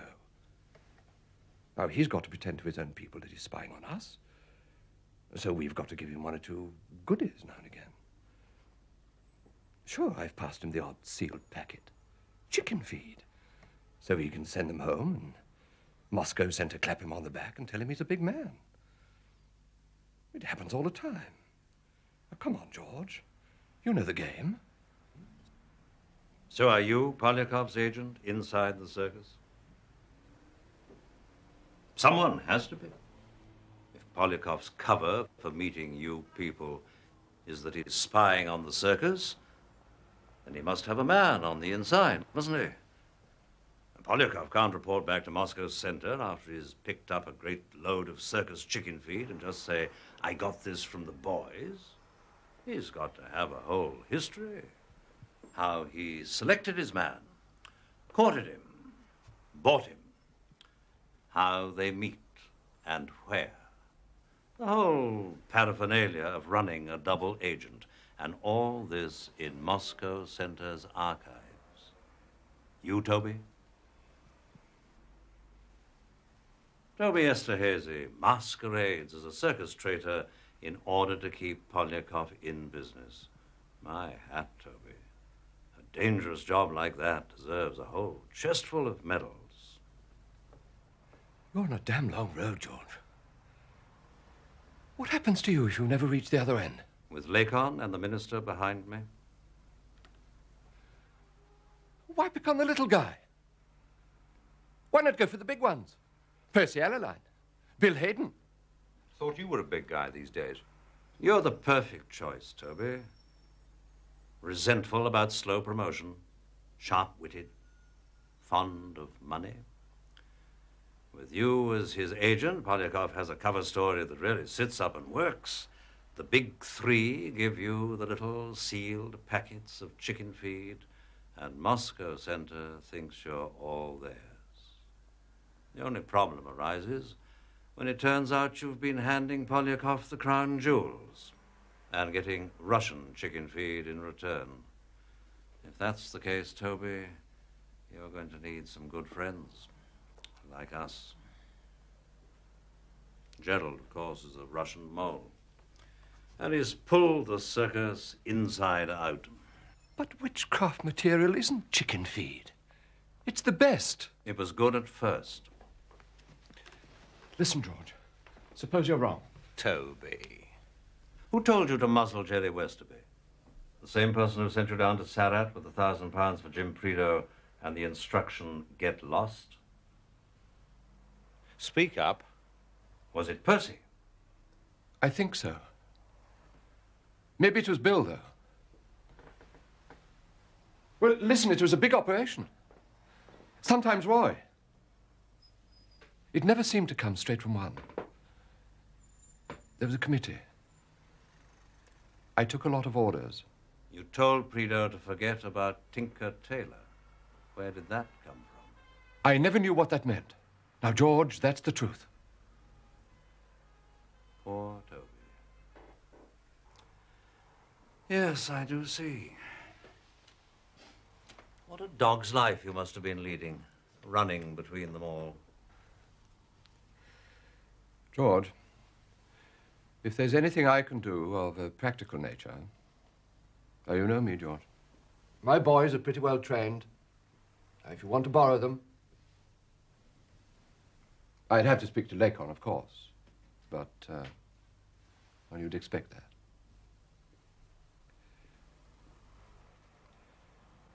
All I want is for this thing to be cleared up, for the good of the circus. I want nothing for myself. Where's this safe house you keep exclusively for meeting Polyakov? 5 Lock Gardens at Camden Town. You're going to be staying here for a night or two. Fawn will look after you.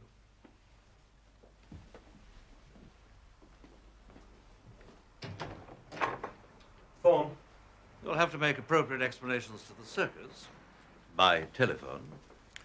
You're having girl trouble or whatever sort of trouble you're in these days.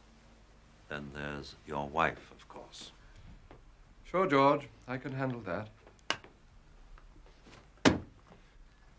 If he's any bother, Fawn, use your own discretion.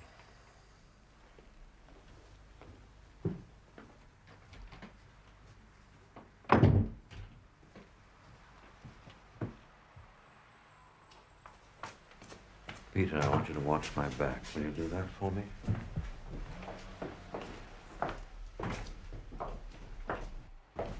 Look for one man, but look. We will join up at Sussex Gardens.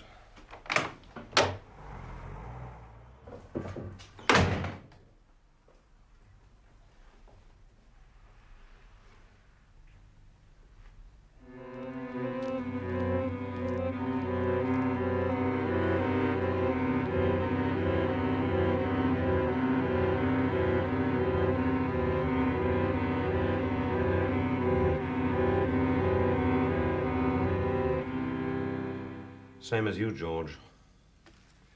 Just a feeling. Someone, but I couldn't say for certain. I covered both of you right to the front door. If either of you did have company, he's cleverer than me. Let's be known. Do you have anyone particular in mind? Shall I go down to pavement level, take a sniff? Well, proceed? Yes. Right. Now, the minister has one major worry. In his own words, how much porcelain gets broken at the end of the day. Scandal he's talking about. If we unmask the mole, are the Russians going to cut their losses by telling the press of the world how they've made fools of us all this time? I think not. If you make your enemy look stupid, you lose the justification for taking him on. Yes, I've told him that, George. So isn't his mind at rest? He hopes there'll be nothing messy, George. Nothing that could provoke Moscow. But proceed. Heavens, yes. Clean the stables. Mm-hmm. Problem, flush out the mole. Method.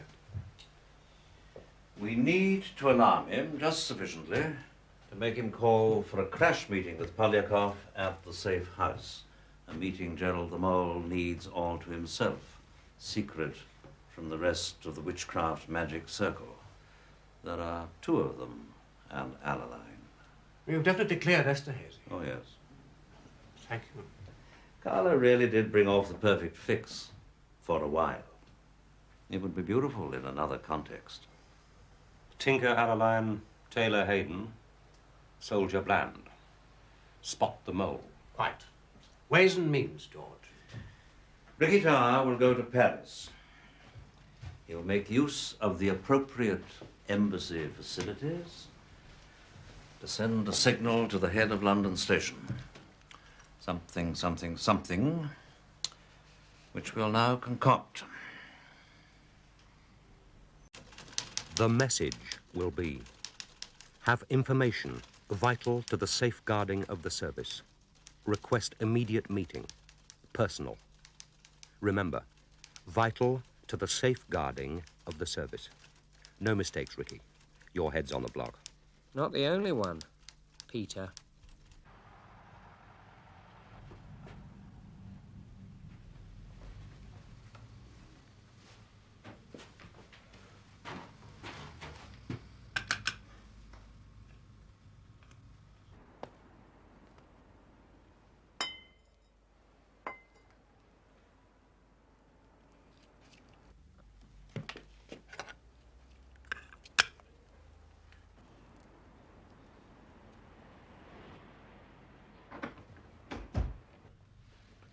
Check, Peter.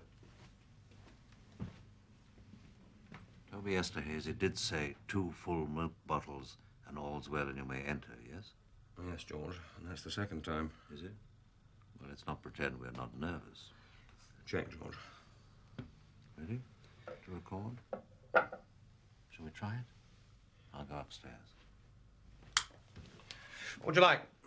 Monteverdi, Irving Berlin, Mick Jagger?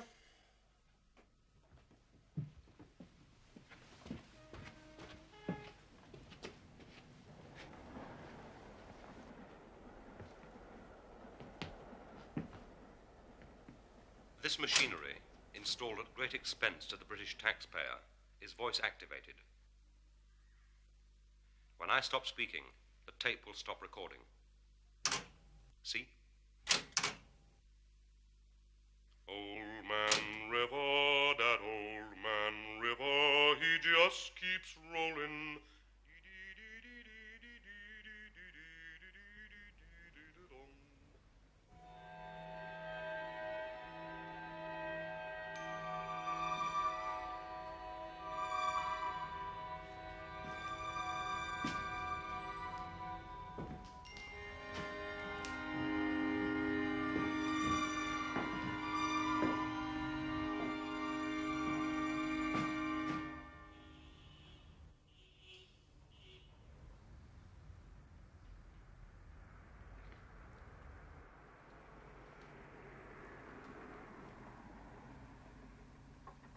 Hello, here's something. Soldiers just arriving. That's all 3 of them in there now. Under starter's orders. Now, the important point is who gets away first. Just going for a walk. Back with you in a minute.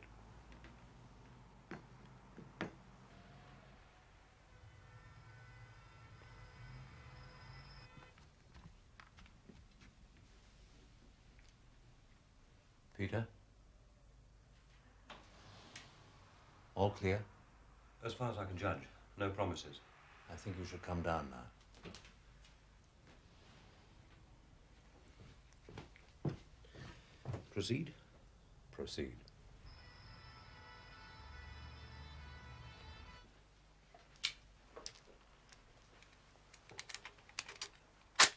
What's that? Nothing, just fiddling.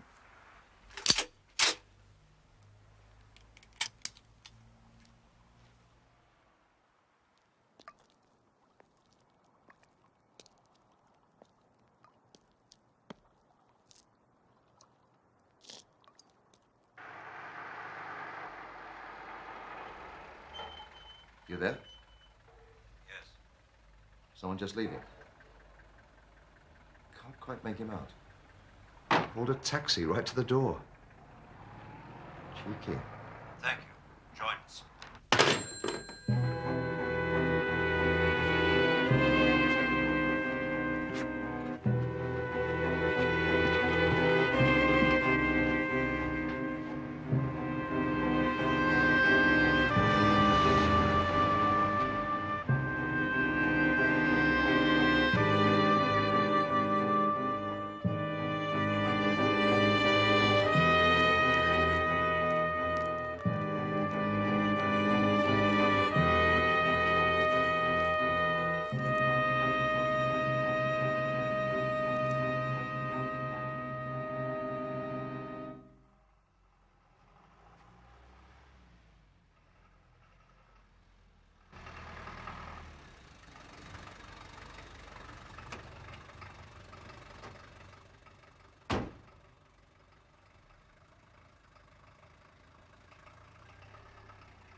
Наших встреч один не один. Просто совпадение времени. Будет это достаточно хорошо для Бленда. Демсио, что я достаточно убедительный для Бленда. А что хочешь выпить? Scotch. Bloody great big one. Have you anything on you that you would prefer I should...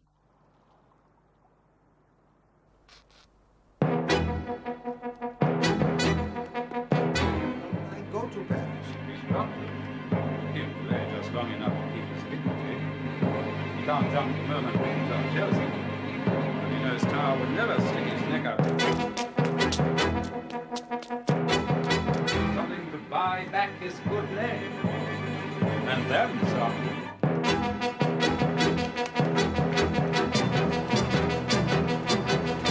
So what it is. Carla's got 24 hours to figure it out.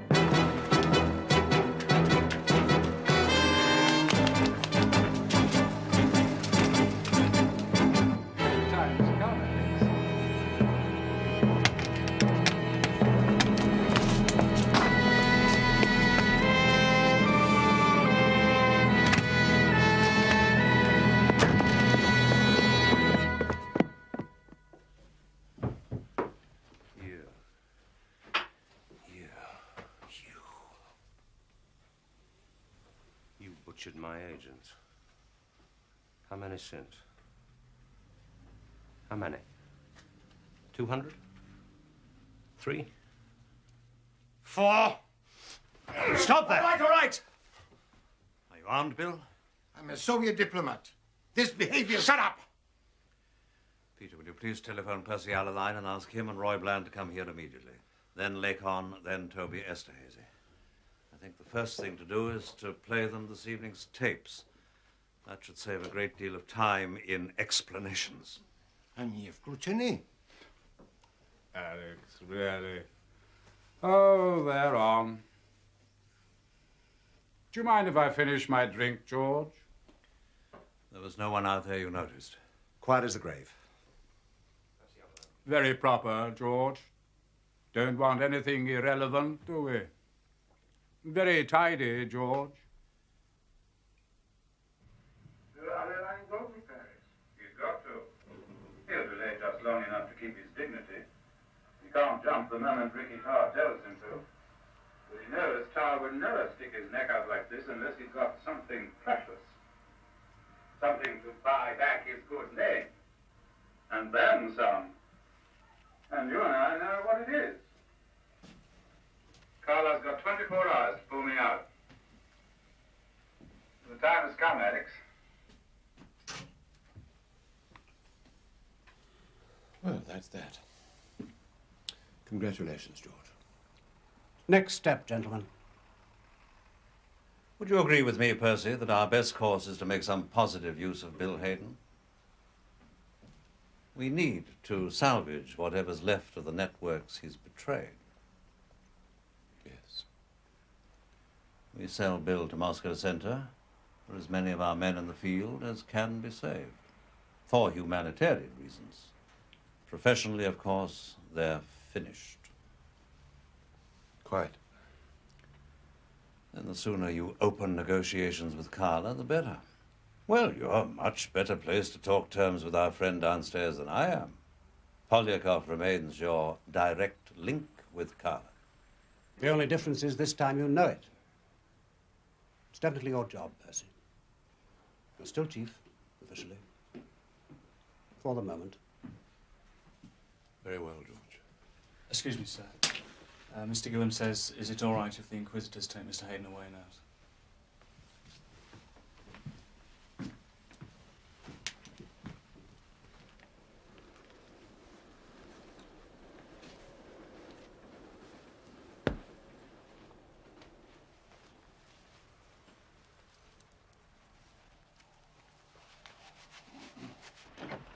Shall I go first?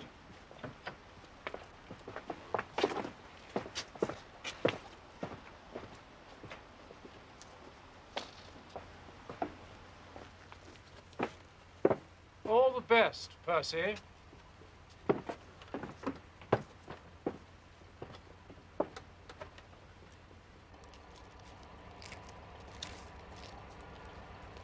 I want Fawn to stay with me.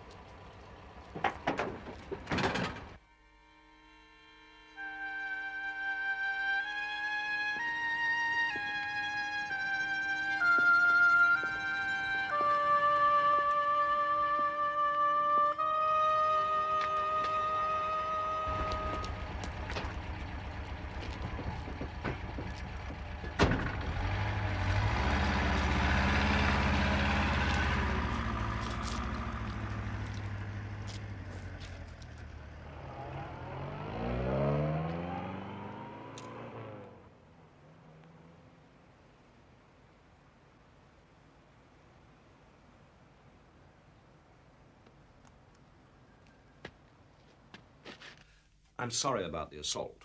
Unprofessional.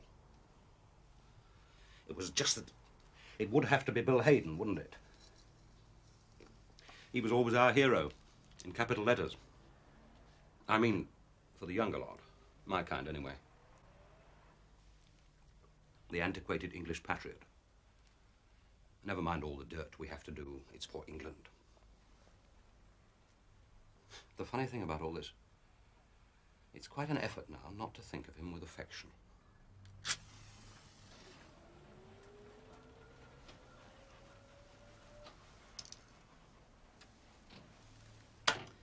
I suppose Bill would say that means you've grown up, Peter. Always good for a laugh, wasn't he, Bill? I'd like to thank you, by the way. You helped enormously. No, truly, Peter.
Lakon assures me there's been no coercion. I hope that's true. Oh, yes. No complaints, George. Bit of a nosebleed. Keep feeling dizzy. I'm sure it's just the excitement of it all. Why have you been weeping? Sheer exasperation. Really, the pettiness of our inquisitors. They're utterly incompetent. They actually believe I know the names of Carla's other moles around the world. Idiots. I can't talk to people like that. But you're prepared to say something to me, according to Lakon. Can't Percy get a move on doing his horse trading with Carla? Oh, I'm sure it'll only be a matter of a day or two now. What do you want to know? Oh. Why? When? How?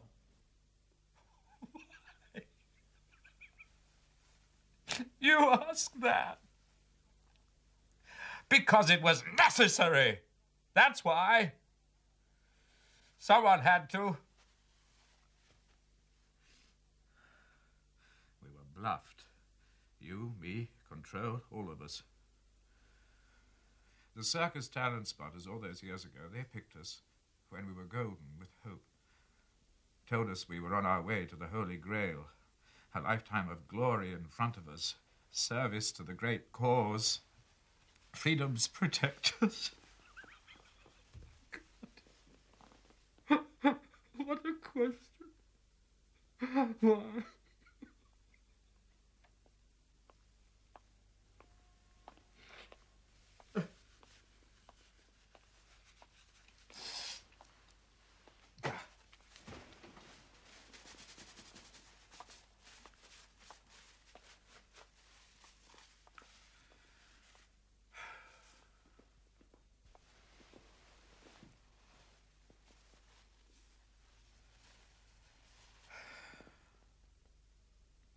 Do you know what's killing Western democracy, George? Greed and constipation. Moral, political, ascetic. I hate America very deeply. The economic repression of the masses. Institutionalized. Even Lenin couldn't foresee the extent of that. Britain... No viability whatever in world affairs. I suppose that's when it began. Turning my eyes to the east, I mean. When I saw how trivial we'd become as a nation. Say, mid-40s. By 1950, I was slipping Carla occasional gifts of intelligence, carefully selected morsels to help the Russian cause against America. At that time, I was scrupulous not to give Moscow anything harmful to ourselves, our own agents in the field. I still believe the secret services are the only real expression of a nation's character. Until the mid-50s, I still had hopes, lingering loyalty to what we represented. Self-delusion, of course. We were already America's streetwalkers.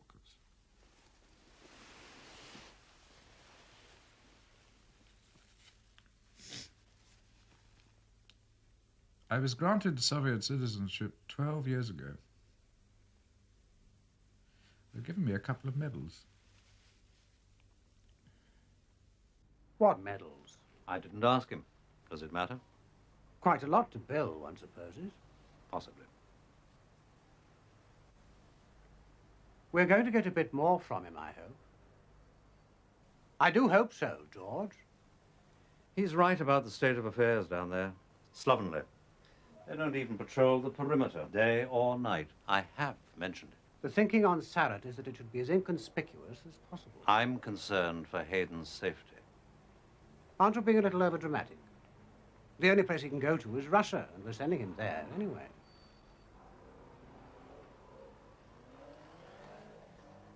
The number of people who need to be told about all this, as we agree, must be kept as small as possible. I suppose your wife will have to be among them. I know you told me she and Hayden are over and done with now, as you said, but there's always the unknown factor in matters of the heart, isn't there? I'm thinking about the future, any possible further contact, and if Anne doesn't know, she does meet so many different sorts of people. She gets around. I'm sorry, George. Not at all. I quite take your point. Anne must let us know of any approach, directly or indirectly made by or on behalf of. Exactly. Or even apparently on behalf of, or merely concerning Bill Hayden. Thank you. I was going to tell her anyway. You might call it balancing the books. Absolutely. You know, George, one thing perplexes me more than anything else about the Mole conspiracy. Carla devised Operation Witchcraft, primarily as a means of putting poor Percy Allaline on Control's throne. But why didn't Carla want Hayden to take over the circus himself? It surely would have been less difficult to arrange with all Bill's acknowledged accomplishments. No, no. We had the perfect setup. Percy made the running, I slipstreamed behind him. Roy and Toby did the legwork. Far better for me to remain the freewheeling subordinate, the laughing cavalier. Being in charge could have bogged me down. Too much admin, diary full of meetings, dinners, chewing the cud in Whitehall. Never happened to Control. A natural recluse, Control. I couldn't have behaved like that and got away with it. No, no, George. Carla and I agreed. I'd have been wasted as chief. Could have done it, of course. Of course. I'd like to go inside now.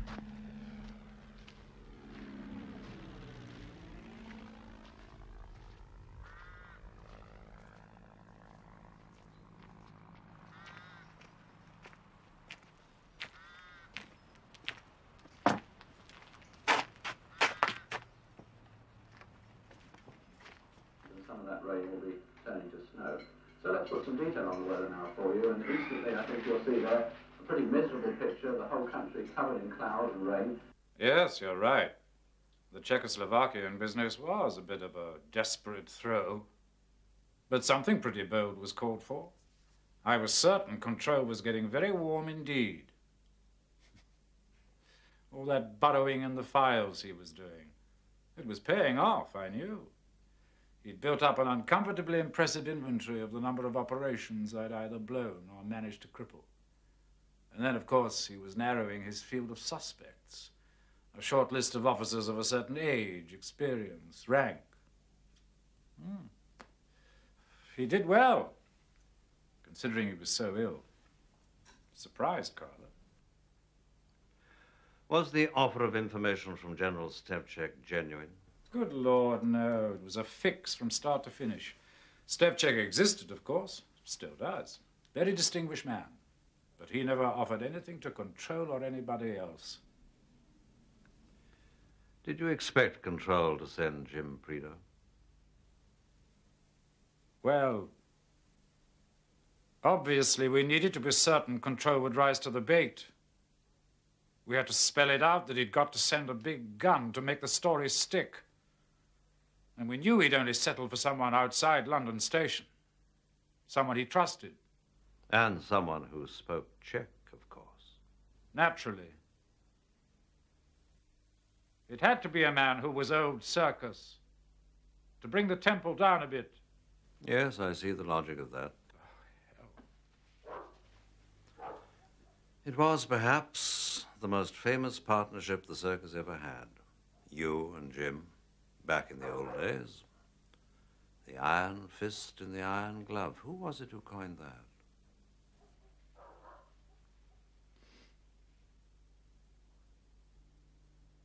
I got him home, didn't I? Yes. That was good of you.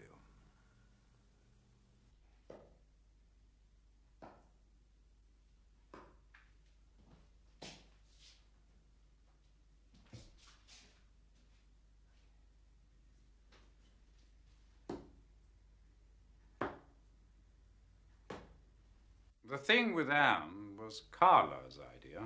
Was it? Yes. Did you think it was hers?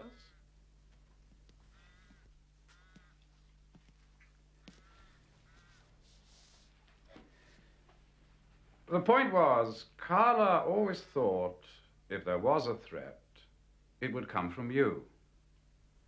He said you were quite good, but that you had this one weak spot, Anne. It was a double fix, actually. On the one hand, you weren't likely to think of me as a circus spy if you were preoccupied with what your wife and I got up to in bed. And on the other, if it was well known around the place that I was her lover, it was bound to look like personal vengeance if you ever did suggest I might be the mole. So Carla said, not to strain it, but, if possible, join the queue. Point? Presumably it was on Carla's instructions. You were with Anne on the night of the Prideaux shoot-up as insurance. Oh, yes, he was adamant on that.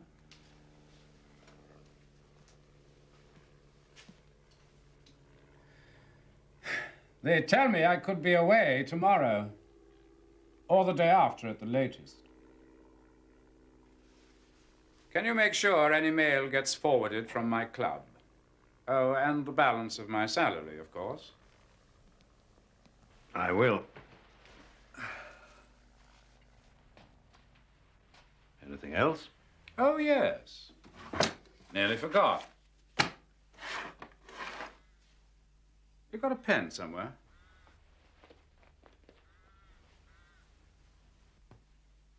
Thanks. Girlfriend. Give her this. I'm away on work of national importance. Maybe for years. So she can forget me.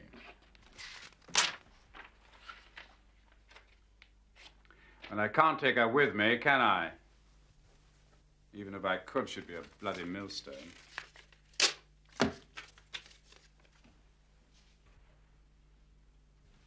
Oh, and, there's one particular boy. A cherub, but no angel.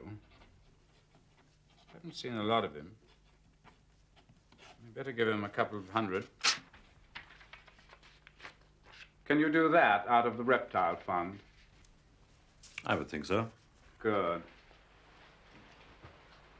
Oh, God, I'm tired. My pen, please. What? Oh. Certainly. Sorry. Thank you.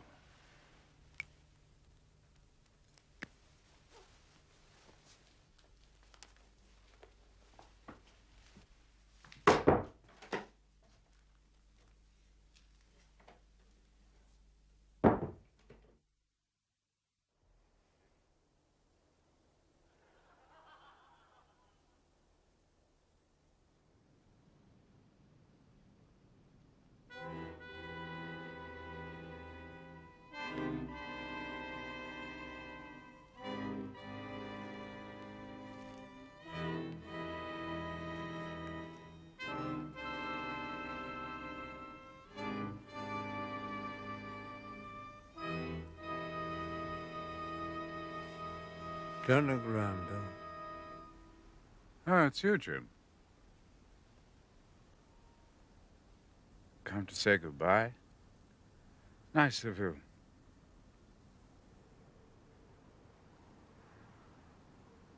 I'm glad to see you haven't lost your touch.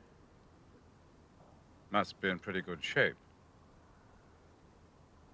Why did you get me back? I couldn't leave you rotting in a Czech prison. Russian. Why didn't Carla finish me off? Was that out of delicacy to you? Wasn't that, was it? You both thought that a corpse might create a lot more fuss than just another repatriated harmless cripple, didn't you? The shooting wasn't part of the plan, Jim.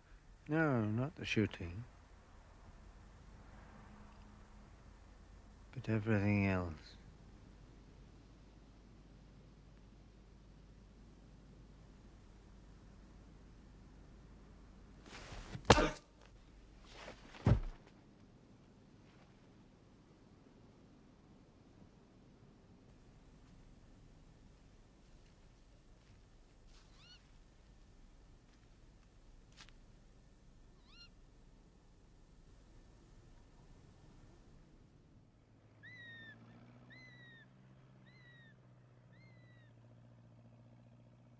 And that food shall be for store to the land against the 7 years of famine, which shall be in the land of Egypt, that the land perish not through the famine. And the thing was good in the eyes of Pharaoh, and in the eyes of all his servants. And Pharaoh said unto his servants, Can we find such a one as this, a man in whom the Spirit of God is? And Pharaoh said unto Joseph, Forasmuch as God hath shewed thee all this, forasmuch as God hath shewed, forasmuch as God hath shewed.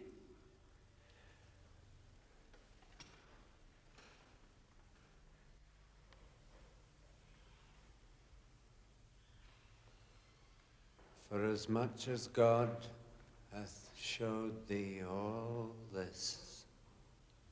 For as much as God hath showed thee all this, there is none so discreet and wise as thou art.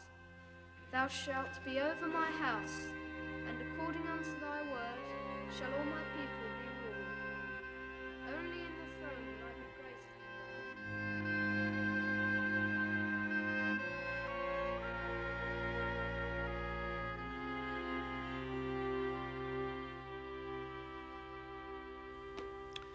It seems that at 10:30, Hayden told the guards he felt a bit sick, and he thought a breath of air would help him. Because his case was now considered closed, They saw no reason to tear themselves away from some horror film that had just started on the television, and they let him wander off.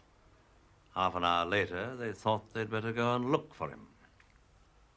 He'd received no letters, messages during the day. I was the only outsider to see him. But his suit had come back from the cleaners. Possibly a message was concealed in it inviting him to a rendezvous. The guards had not inspected the suit before giving it to him.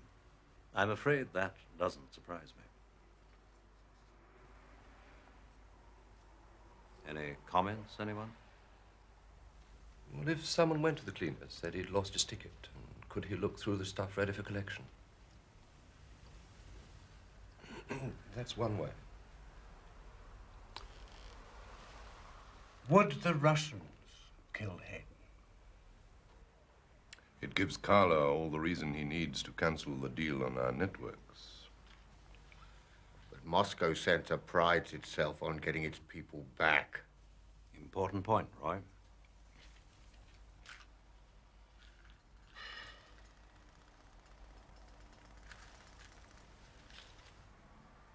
Well, who then?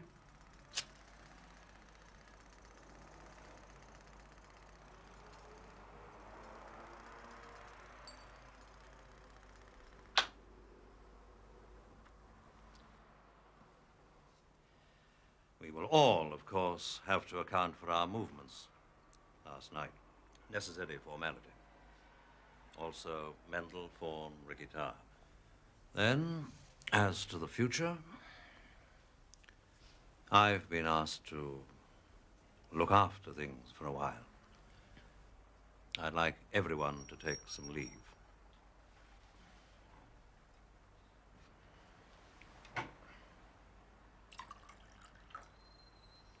And afterwards, there'll be some redeployment.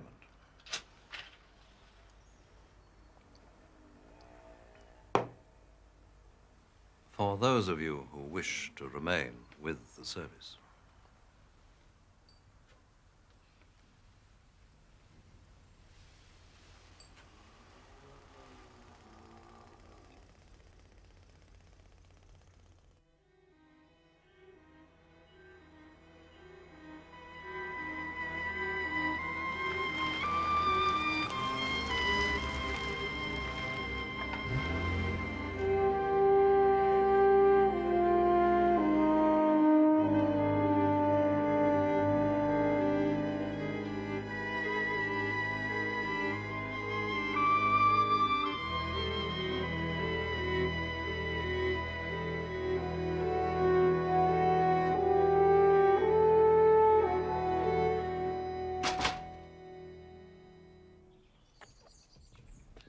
George.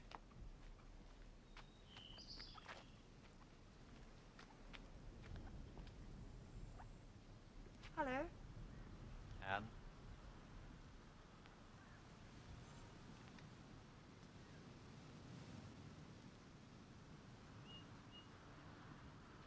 Just the same. You too? No, Julian, was that his name? Jake. And no Jake. Gone. I actually got a job somewhere. I'm quite free at the moment. Enjoying it. Uncle Guzzleguts is away too, Madrid, so I've got the house all to myself. I brought you this. It goes, Oh, George. Very nice of you. Well, what's been happening? How have you all been?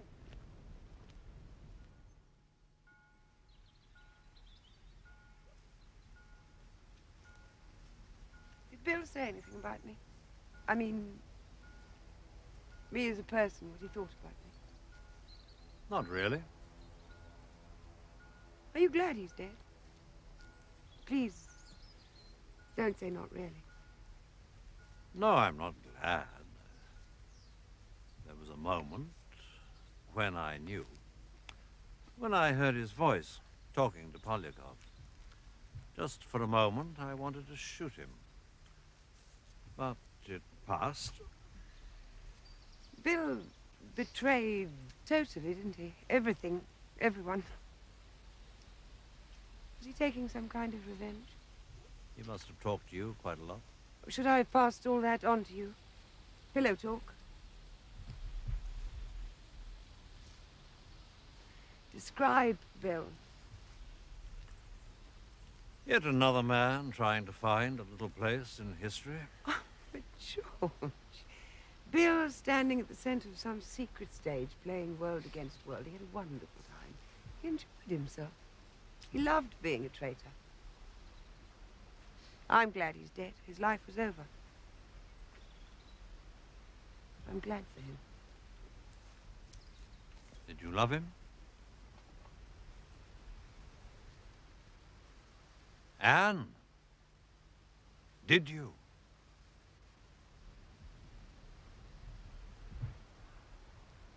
No, George.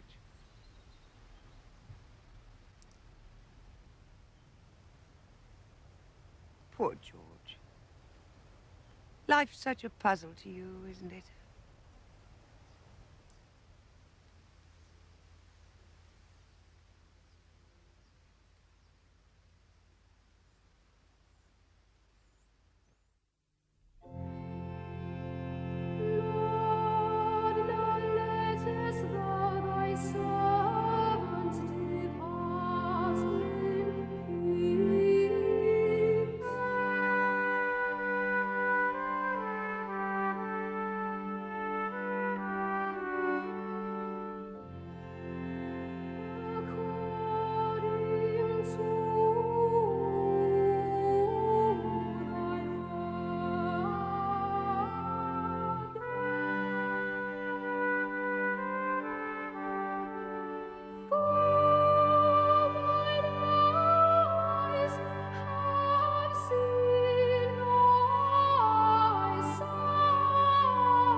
To be